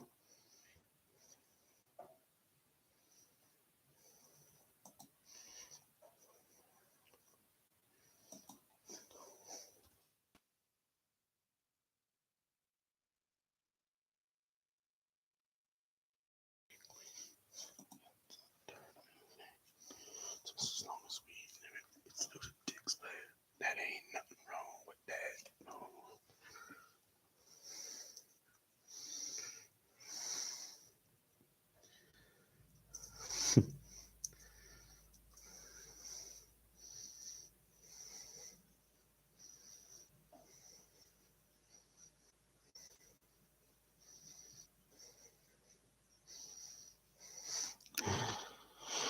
Oh, so what is everybody doing on a Monday evening?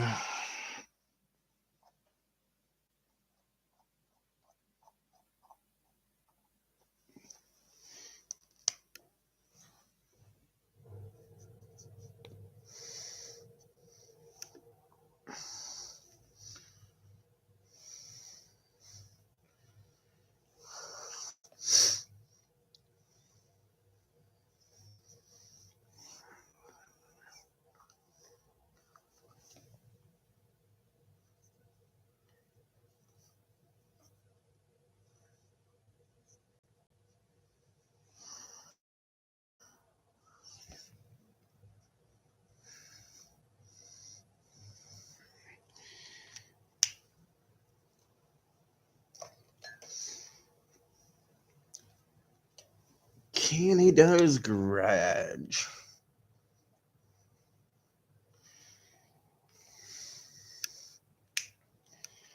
So hopefully with a win tonight, the Oilers have 24 points going into the easy part of the schedule because let's be honest, people, the schedule has been nothing but hard. But good teams find ways. Our next game is December 1st against the Chicago Blackhawks followed by December 2nd against the Minnesota Wild. Both games are on the road. I want to say both games are at 5:30 Mountain Time.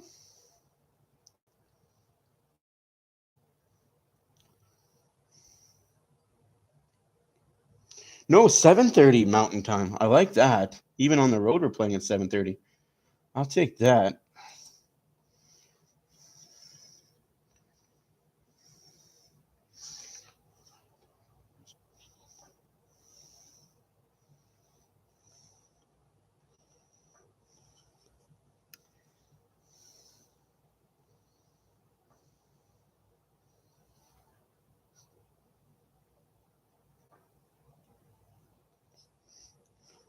That's oh.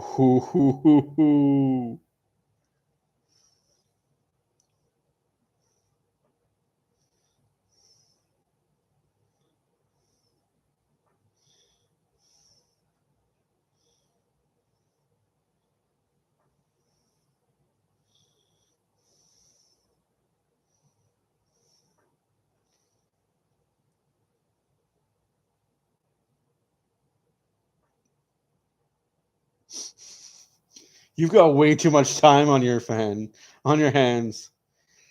I like it, man. Show the picture in here. Like, you've got way too much time on your hands, though. Jesus. Senior partners. HHM CMO CEO. Oh, that's awesome.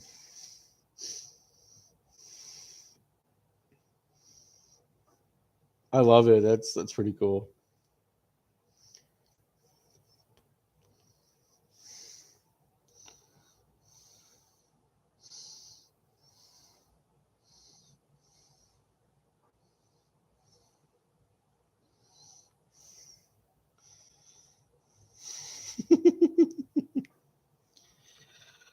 So knowing all this information that's been floating around about the Oilers needing to trade, what are the chances that one happens? Happenstance that the Oilers actually do go out and make that trade that needs to be made?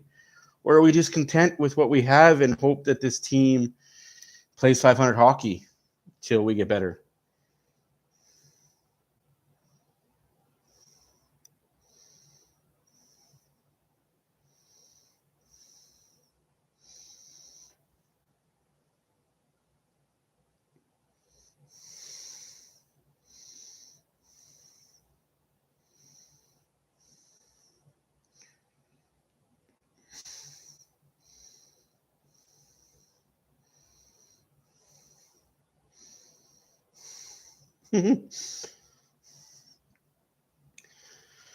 To me, we'll see how this first week of December goes. The first week and a bit of December. If we are still looking good and in a playoff spot, don't panic. Don't make a trade to make a trade. You know what I mean? Like, just don't panic. Things get better. But if we start slumping and losing games we should win, then panic needs to set in. So I'll go through this now. Chicago is a win. Chicago is a win. Wild is a win. First game against Montreal is a win. Washington's a win. So that's 4 wins. Arizona 5. Minnesota on December 9th could be a loss. And then December 12th, another win against Minnesota. Nashville, depending on how well Nashville's playing, that's a win. Could be a loss. St. Louis, that's a win. Anaheim is a win. Nashville, again, depending on how Nashville's playing at that time. Dallas, that's a loss. Vancouver, that's a win. Calgary, depending on what team Calgary shows up with. Seattle, that's a win. Winnipeg, that's a win. Seattle, that's a win. And that takes us into January 5th.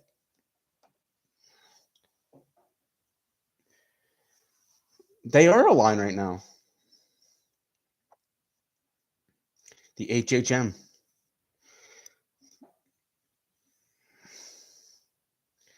Yeah, he's had enough. I honestly think the only trade that's going to be made, and it should have been made in the offseason, is Puljujärvi's off the team. Whether we only get draft picks for him, I'll be fine with that. A 4th round, a 5th round, whatever. Get this clown off the team.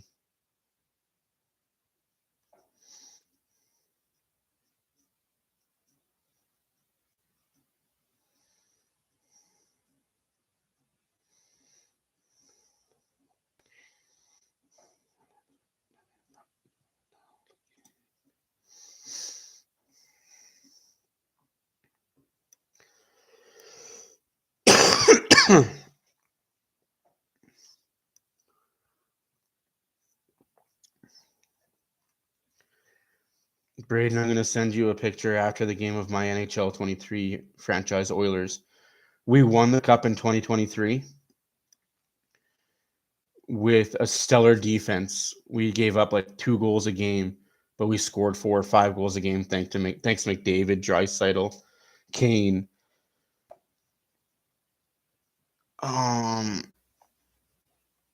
Puljujärvi's off the team. Clefbaum was traded. Barry was traded. Who else did I trade? Oh, I traded like Devon Shore's gone. Oh yeah, my team looks completely different for bottom 6 purposes. Perry is on the team. Yeah, it's fun. What Corey Perry's on the team now. Yeah.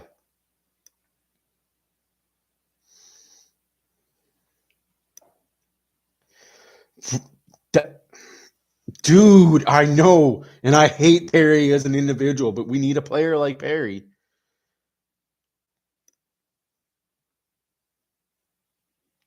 That's the type of grit player that we need.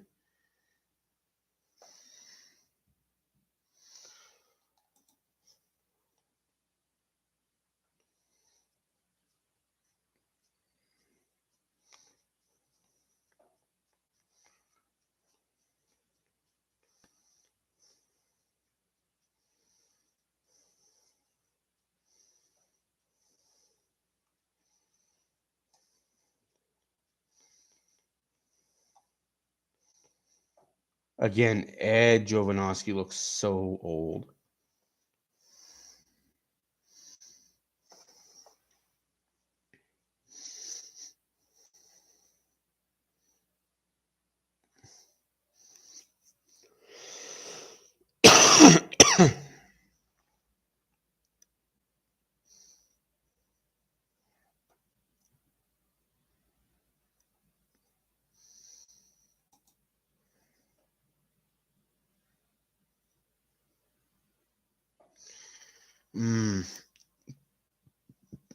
See, but I don't want Simmons because that's all Simmons can do. Right? Like, no, ow. No offense to Simmons, but he's a body that bodies. He's not going to score goals at a regular clip, whereas a Perry is a body that bodies that can score goals at a regular clip. Just my 2 cents worth, which is worth dipshit.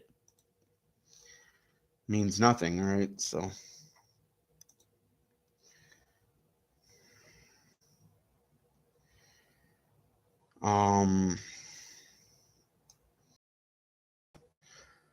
You know what the Oilers could do? But why wouldn't the Oilers go after Taves? Scores goals, and he could play a 3rd line. Absolutely. Like, those would be reasons why to get Wayne. And I totally agree with the reasons why. But the reasons why I wouldn't is because you need that big body that can also contribute. And don't get Kane. Kane's more money, and you only get Kane to be your top 6. If you think your top 6 is hurting you, then go get Kane. But if you need a bottom 3rd line guy, like the Oilers need bad, Taves is your guy. I tried to pick him up in my franchise mode. I'll be 100% Trent. And they wouldn't do it. I tried to give them a second and do it. But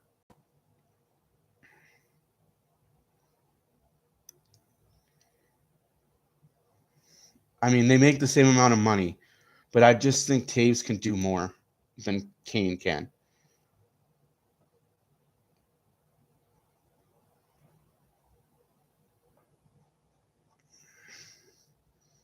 Oh, that's awesome.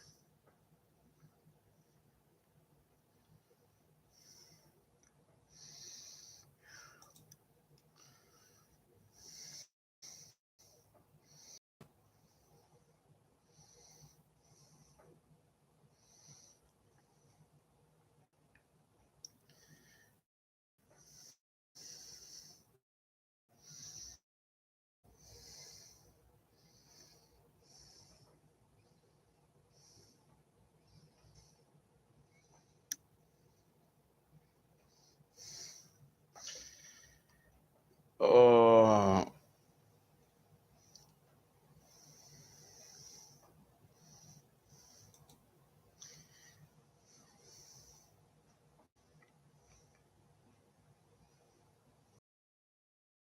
And we are underway.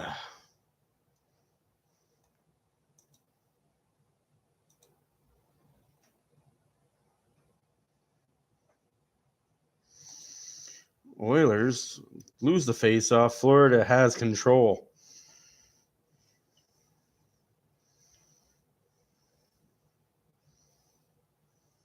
Yeah. Yeah, let's close this one out, ladies and gentlemen. Gentlemen and ladies, my name is Matt for Oilers After Dark. Thank you for watching. Comment, like, subscribe. Tell all your friends. This bald man is here 82 nights a year. Longer with the playoffs. Whiffle. Whiffed.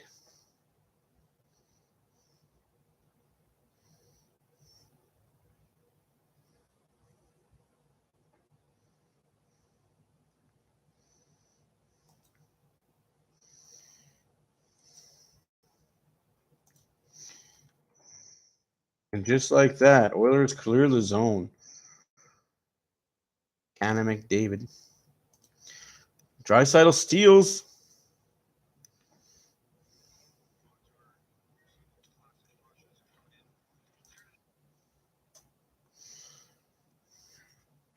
Shot just wide.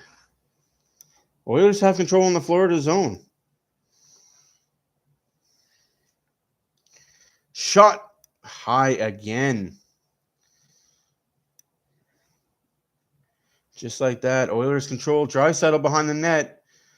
Loses it to himself up front. Oh, Jesus. Knight is making saves right now, keeping his team in it. Pressure like it's a power play, boys. Ooh, nice save by Knight again. Oh, and just like that, Florida breaks out. All that pressure, but nothing going.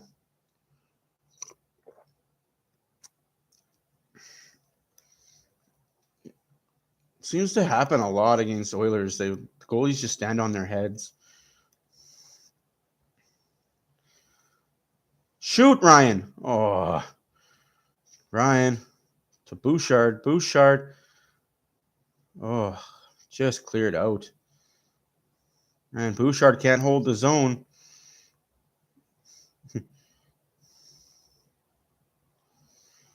Right? At least it's not a backup goalie that's played 3 games in his NHL career that's beaten us, right? I'll have to watch this game on replay from the Florida feed. Oh, my back. I'm an old man. I told you they were. They've been aligned since the start of the game, my guy. Oh, now we got fucking connection issues. Let me guess. It's because of rain? What a sad excuse that was. Sorry, for all of you guys that don't watch tennis, biggest match in Canadian history, Davis Cup, final set, and it was cut off due to rain. Even though people that were in Spain said there was no rain in the sky at all. Yeah, people that were actually there said that there was no rain and it was actually a sunny plus 25-degree day. I'm not calling Sportsnet out on lying, but they've had some issues this year. Way to keep it in, Bouchard, and lose it. Nurse, Broberg. Somebody with 2 digits. Really need to get myself situated better here down here.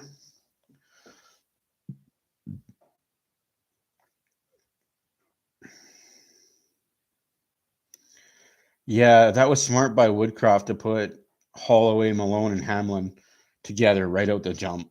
Get that line because they're AHL guys and they played AHL top 2 lines with each other. They're familiar with each other and it seems to work. So far, so good. They haven't looked bad. And that's what you want from AHL call-ups. You don't want them to be spectacular. Like, I mean, it'd be cool if they were, but if they're not, you don't want them to look out of place and look bad. And they haven't. Ooh, Nurse. Okay.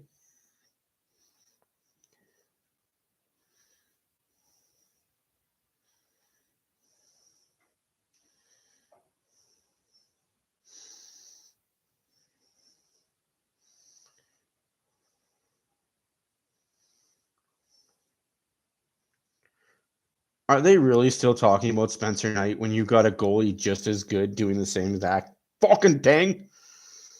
I hate Sportsnet so much.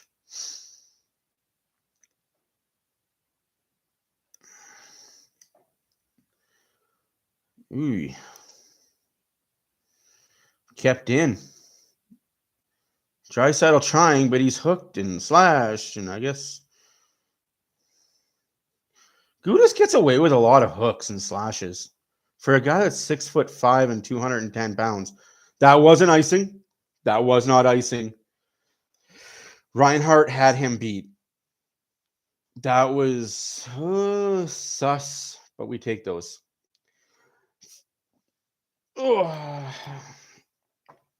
Oilers 1, Panthers 1 in Edmonton. After 2, we are 15:36 left in the third period. Shots are 28-19 for the Oilers.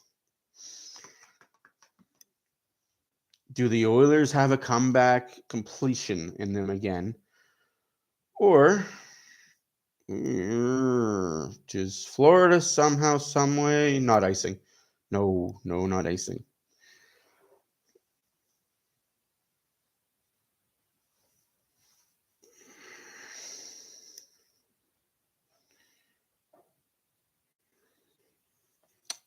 No, I agree. I'm glad he turned his life around and his career around. Like, it could have been devastating. Some German guy at 3, yeah, some pissy German dude. Mr. Pissy over there. Kulak shot, rebound in the corner. Draisaitl. Shot, save. It's poked in by 22, Barry! 2-1, Edmonton. You say his name, he will return. Tyson Barrie, have yourself a season, young man. And I say young man because he's still in his early 20s. Early mid-20s. Like, this is crazy how this team is still so skilled and still so young. What a play. What a play. 2-1 Oilers. Whew. Kulak and whoever it hit in front gets an assist. 99 for Tyson Barrie. Ooh, what a shot by Costin. Ooh. Hyman. 2 points. Quiet night for Mr. Hyman. Got a goal waved off, and he's like, I don't accept this. Let's go. Derek Ryan up the ice.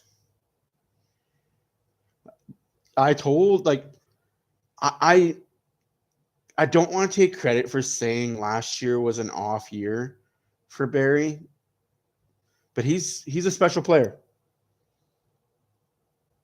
He is a special player. Yeah, I saw that feature. I liked it. Like some of the grades were off. I didn't want to go through that whole list and say what I thought because the grades were spot on for the most part. Ooh. And I say that and the Oilers are hemmed in their zone. But I get why people want to trade Barry, and I know why I traded Barry. I traded Barry for assets. Oh, offside. Okay. But Bouchard isn't ready to be that guy yet. That's why we still have Barry. But once Bouchard becomes that everyday Mr. Reliable offensive defenseman, we may not need Barry. But by that time, Barry's contract could be up too. So for now, they play the same style, they have the same thing. Enjoy it while we got him. Boy.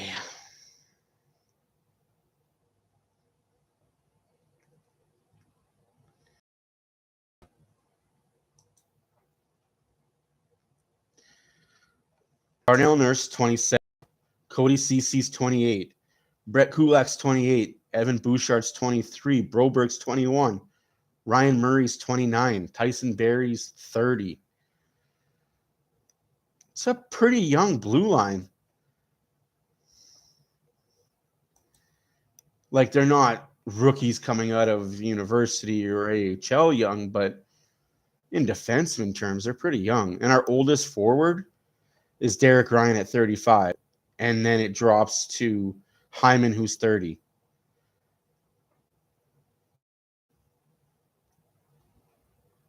Whoa. Clem Costin's only 23? Dang, that's a pretty solid pickup. Yeah, no, offensive. Definitely, he's offensive. That's why I really, really, really wanted the Oilers to push for a defensive defenseman. But Samo wasn't going to be an NHL everyday defenseman for us, so. But I digress on that. Oilers 2, Florida 1, face-off at center ice. 13-13 left in the third period. Shots are 31-19 for the Oilers. Oh, yeah. Shot, save, rebound. Let that guy dangle behind the net. He's not going to score from back there. And if he does, boo on you. Learn how to defend it.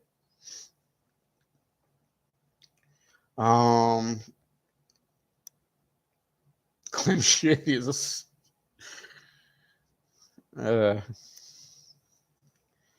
definitely. And your teams that go far need those dark horse steals. So 13 minutes left to play in the third period. 2-1 Edmonton on Indigenous night here in Edmonton.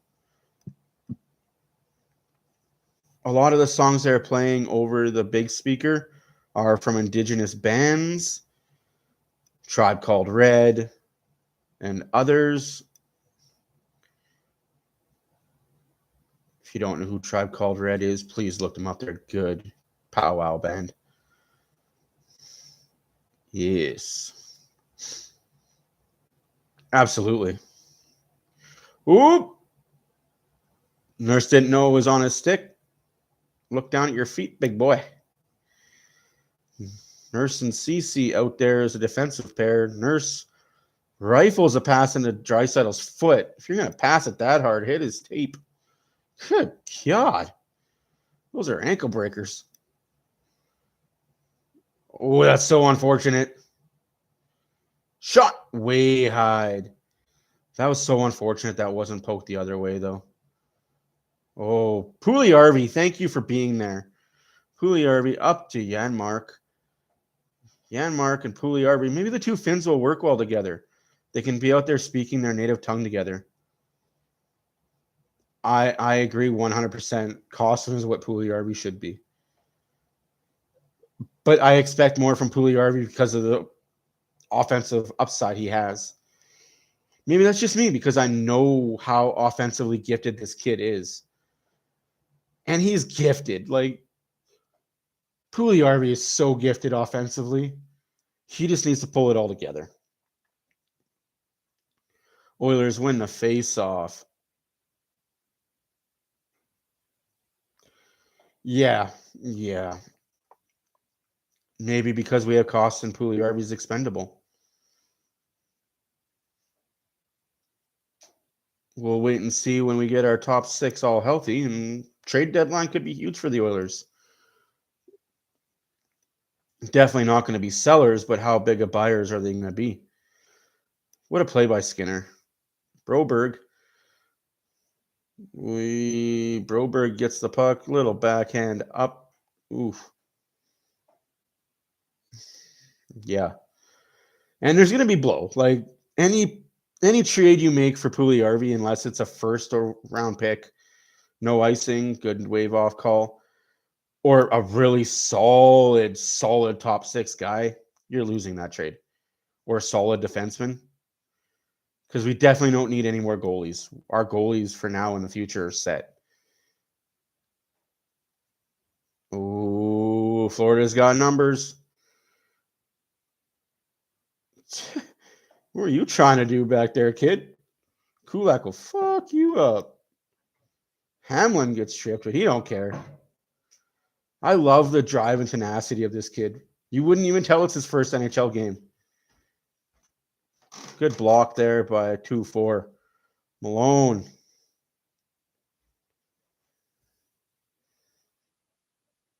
That'd be amazing. Like, and that's icing. Sorry, offside. No. That's the thing. Oilers in their system are set for goalies and forwards. It's defense that they need to draft better at or sign really good free agent defense.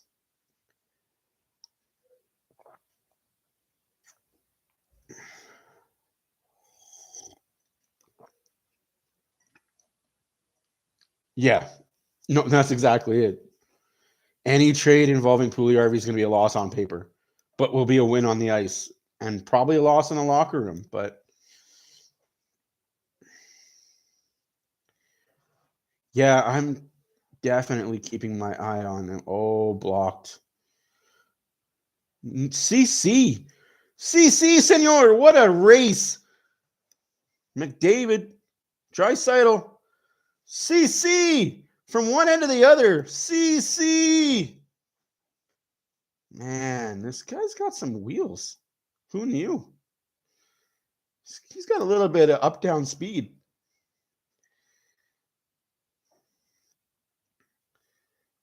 Ooh. Hyman by himself. He's like, get off me, kid.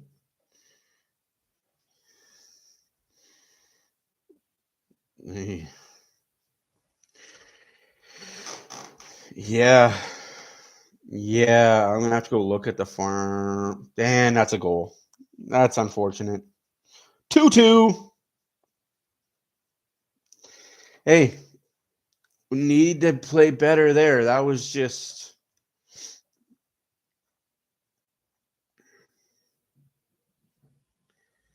Hawkins not paying attention. Oof.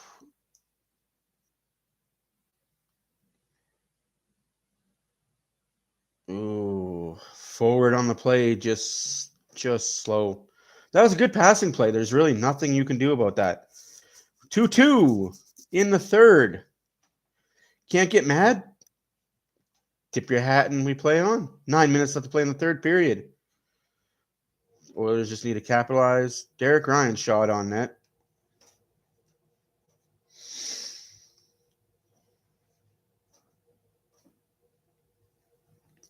It is what it is. Don't get mad. Don't get upset. Don't call your mamas.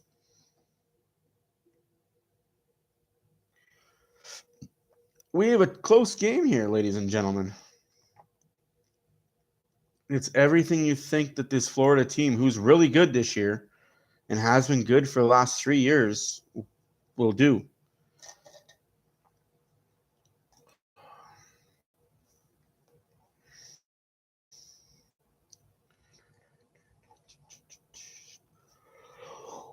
Ooh, excuse me. Sorry, folks.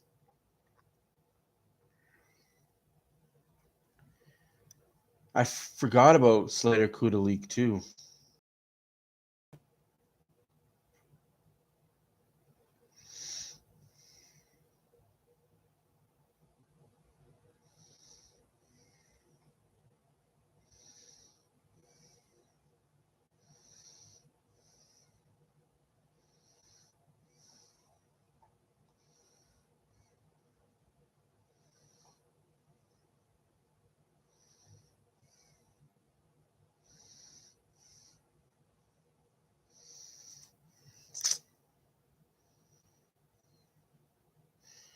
That's pretty good. Bring them up for playoffs.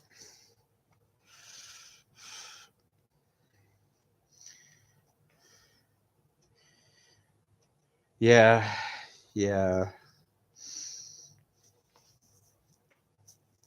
Things are demons.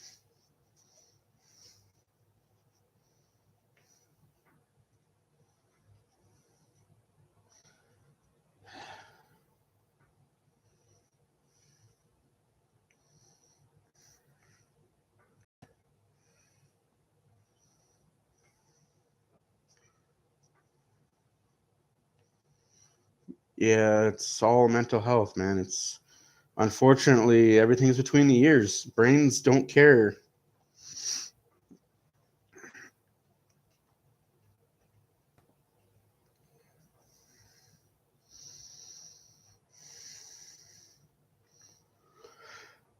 Excuse me.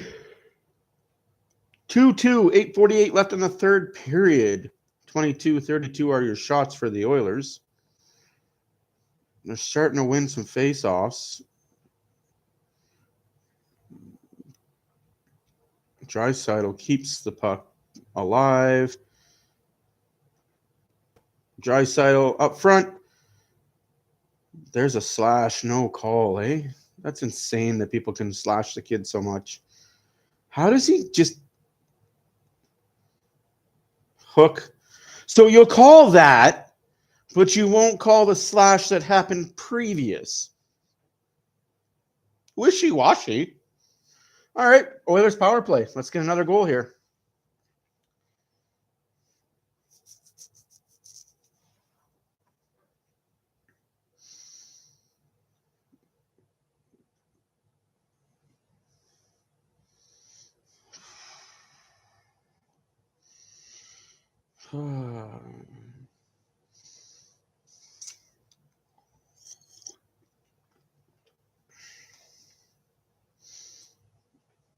Oosh.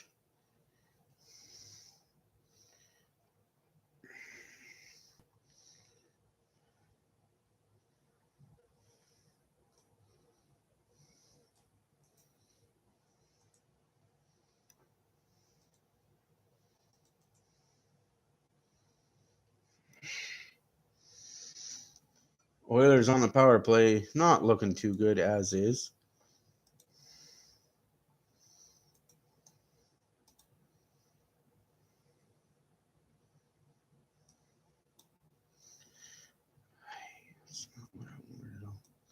Shot save. It's looking pretty good, all things considered. Oilers still control on the power play in front. Hyman trying, cannot score, gets bowled over. Still no good there.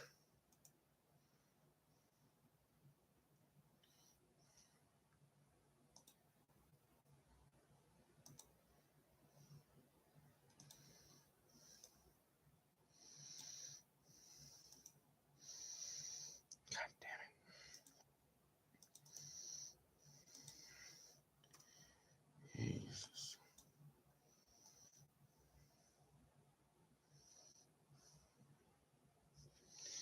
Jesus. Jeebus. Oilers need to score here. This is the power play they need to score on. Hunter Knight has looked good. Looked good.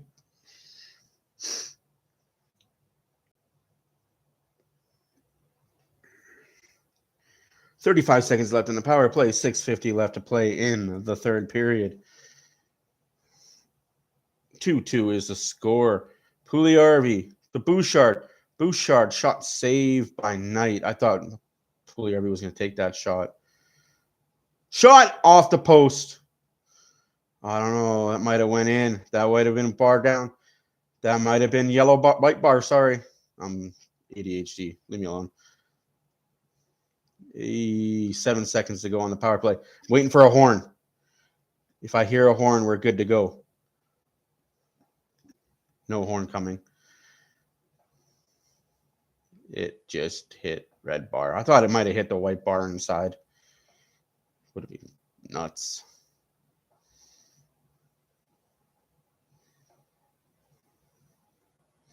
Yep, got to earn the W's. Nothing's gifted. Nothing given, nothing taken.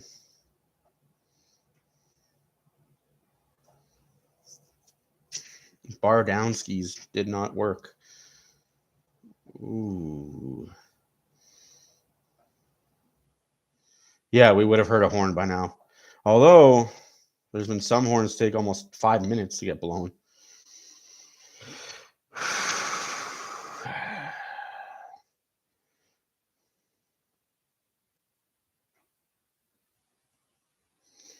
Yep. Why you want a penalty shot? You took the shot. This is big kill here.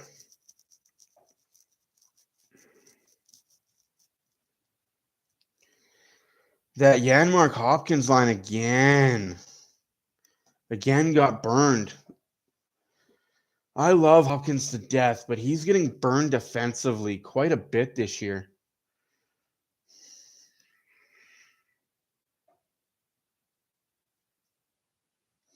Yeah, it's definitely a good penalty. We just got to kill it, right?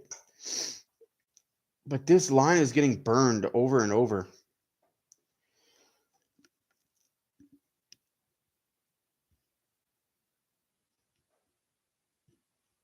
Yeah, that's true. He might have gained too much weight over the summer to get bulky and to add muscle. And that's always the question, right? Do you gain weight, add muscle, but then you lose your speed? Because now you're carrying more weight. Or do you just keep the weight you are, be as fast as you are, and deal with losing the puck when you get hit? Obviously, you saw him Red Deer, but you know he gained weight over the summer. Like, he put on muscle over the summer. I think they said he gained 15 pounds of muscle. That guy was a twig. 15 pounds of muscle is a lot of weight for somebody.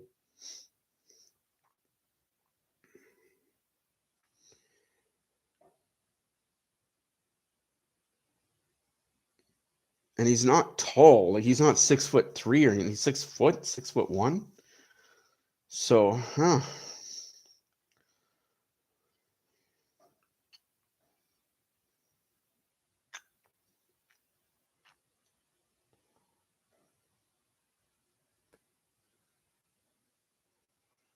yeah.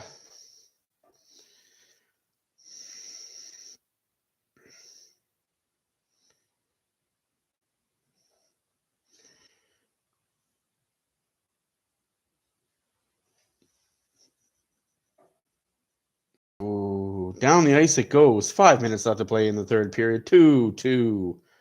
Minute and a half left to play on the power play for Florida. Oilers kill this. It'll be huge. Oh, no. Giveaway. Somebody play defense. Block. Ekblad. Backdoor. Shot. Save. Oh. Florida kills a goal. That's, yeah, and Barry's hurt. No.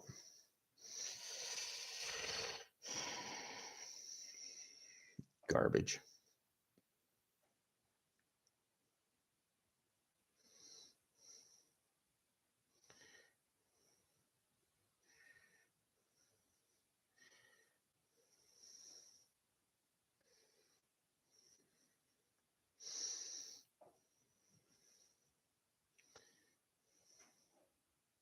Fucking Nurse. You're fucking 6'3".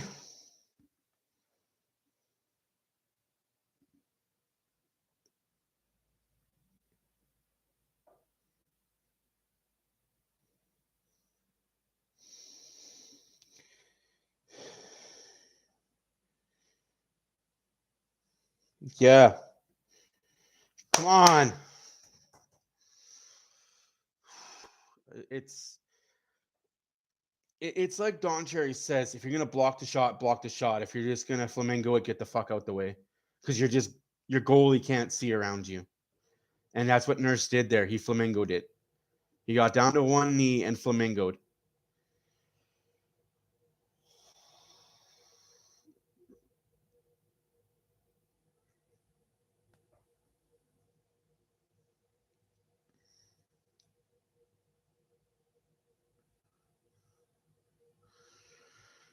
Skinner couldn't see shit. Oh, that's high stick. That's high stick. That's high. But Nurse, can you just get the hell like that's high stick.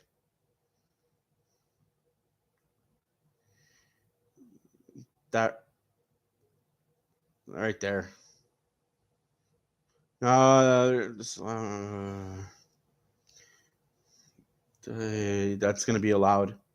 They're going to allow it, but hey, Oilers back on the power PK. Big kill here.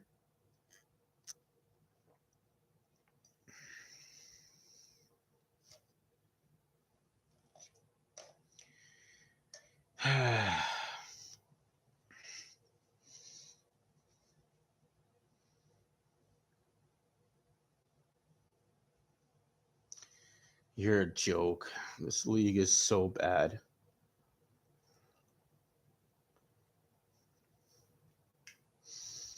You're a joke. Well, it is what it is, guys. It's not below, it's above.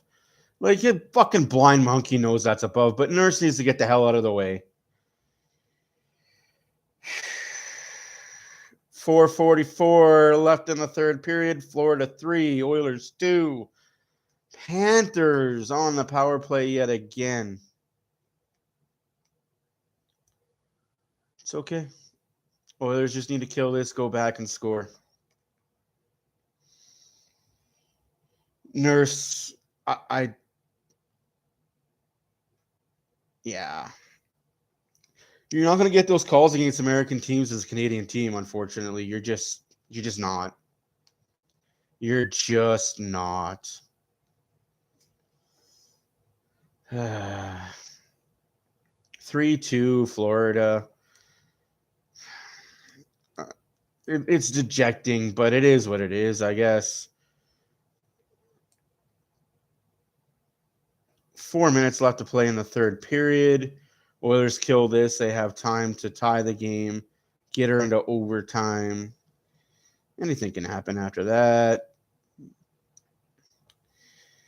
It's just frustrating as an Oilers fan knowing what was taken away earlier and they allow that garbage. But again, if you're going to block a shot, block a shot. Don't flamingo one knee it. It was 2-1 for the Oilers. Florida tied it up. Beautiful play by Florida, and now they took the lead. And too many men on the ice. Too many men. Good job, Florida. Count to 5.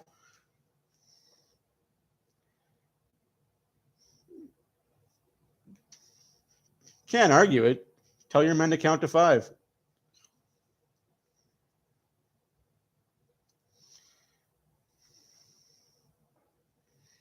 One, two, three, four, five, 6. Don't even argue with the ref. That's 6, man. Dum, dum, dum, dum, dum. Let's go, Oilers. That's the break you needed.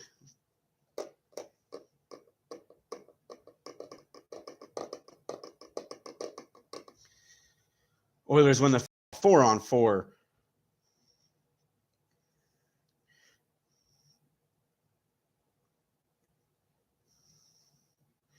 Bouchard to Draisaitl to Nurse. Nurse back to Draisaitl. Just regroup. Wait for the power play. Smart. McDavid to Draisaitl. Draisaitl loses the puck. Oh, no. Shot, save, rebound. Oh, geez. That's so stupid. So that's basically saying they don't care if you touch the puck above your head as long as you don't direct it towards the net. It doesn't matter. Such a joke. How about anything touched with a high stick should be whistled dead? Such a joke.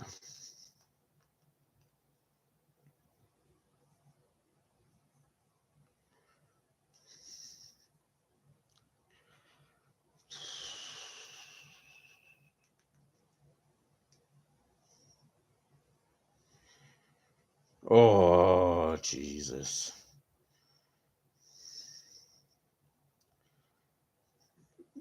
Nurse has the puck. 5 seconds left on 4-on-4. 2:45 left to play in the game. Minute left on the power play for the Oilers. 3-2 Florida. 36-27 are your shots for the Oilers. David coming across. Drops it for Hopkins. Hopkins loses it and just... Oh, Oilers just got to figure out how to get this thing tied.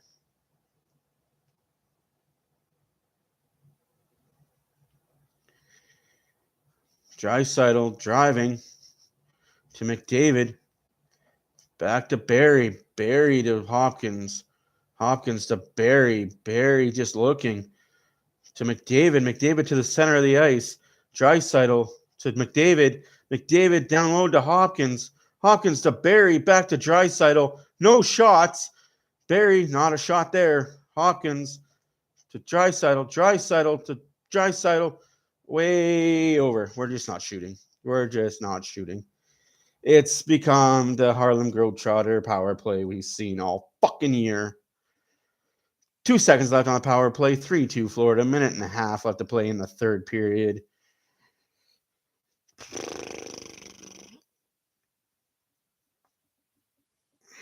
Six on 4. Timeout Edmonton. It's been a great game. I'm not disappointed. I'm just... For them to decide the game by that goal, it's disheartening. It's disheartening. Like, I get that he didn't direct it into the net, but I thought whistle blows at any high stick.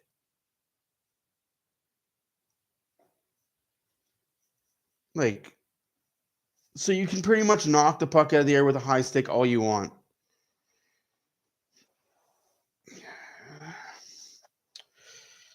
Three, 2 Florida. Minute and 44 left to play in the game. Huge face-off coming up. Win, lose, or draw. Oilers are traveling to Chicago tonight or tomorrow. I'd probably leave tonight, get out of town. McDavid loses the puck, but Draisaitl's there to get it. Draisaitl loses it. Off the wall. Out. That should have been blown dead. It hit the glove of Tyson Barrie. That's called a hand pass. Oh, well, we don't really follow rules in the NHL. That's icing. No icing. Okay. Draisaitl rims it around. Nope, that's not enough for icing. And the top guys are tired. Off the ice they come. Bouchard. David. Hopkins down to McDavid. Jeez. Off the glass. 39 seconds left. Oilers need a miracle in Edmonton. Love to see it. It is what it is. It's one of those games you can't get upset about. You had the lead. You got screwed, kind of, by a goal that was high sticking, but wasn't directed into all that.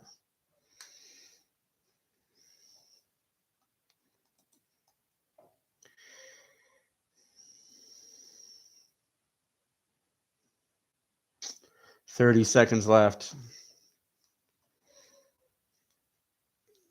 Pugliarvi.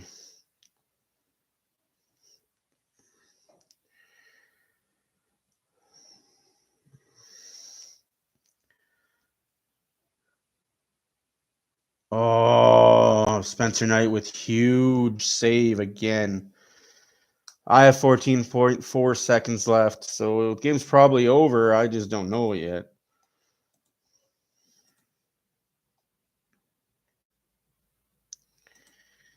Yeah.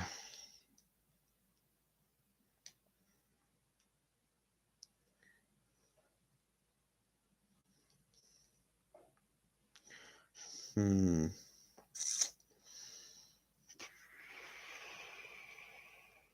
14-4, big face-off here. Oilers win a face-off. Another face-off coming up. 9.6. Gotta get that. Gotta get this face-off win here. Ladies and gentlemen and ladies, thank you for watching. My name is Matt for Oilers After Dark. Comment, like, subscribe, hit that little bell button. I'll be going live in a couple hours. Goal! Bouchard ties it up! We got overtime! Holy balls! 4.4 seconds left. Whoo! Wow! Holy! Whoa! All right, this is nuts. Bouchard, have yourself a week, my friend.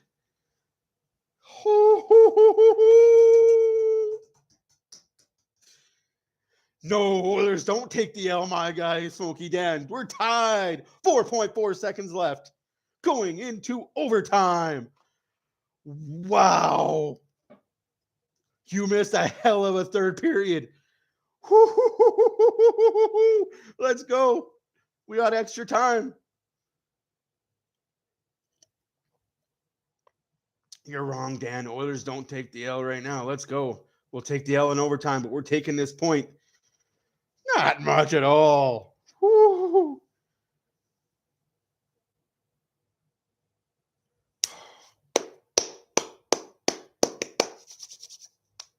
Oh, boy.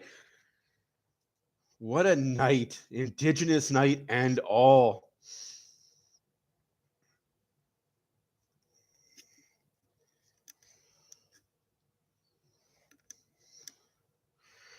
What a story. You wanted a story from Broadway. We're bringing up stories from Edmonton. Earned that point. Let's earn the second one here. What a third.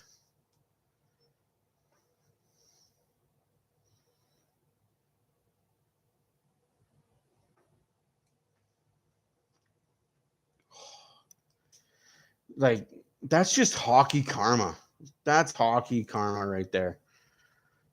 That should have been a high stick, not called, but hey.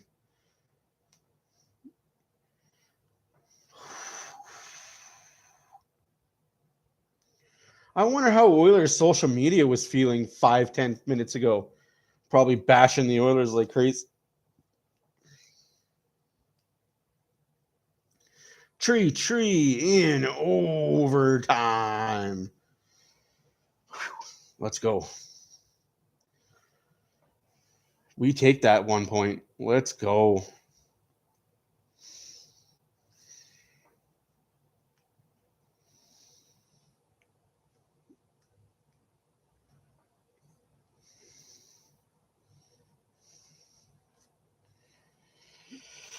Let's win this and win this early, because Spencer Knights looked good tonight.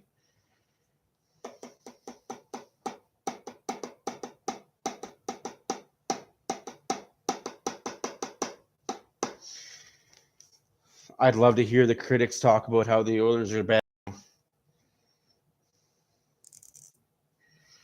Yeah, well, can't do that when you lose the face-off. Oilers win the face-off. Oh, Mrs. Nurse bad. Draisaitl back to Nurse. Nurse. Come on. He's over. He fell over. Come on. Push the puck up. 2-on-1. Draisaitl. McDavid. Back to Dry. Oh! It is over! Draisaitl with the overtime winner! This is it, boys, ladies, and gentlemen. Gentlemen and ladies, the Oilers are now 12-10 on the season. Winners of 2 in a row. Comeback, kids, in 2 straight games. This is a team that we have, folks. Top 6 don't need them. Kane, hurt. Yamamoto, hurt. Foegele, hurt. Whoo. Jesus, my good God. Skinner, that was a win for you.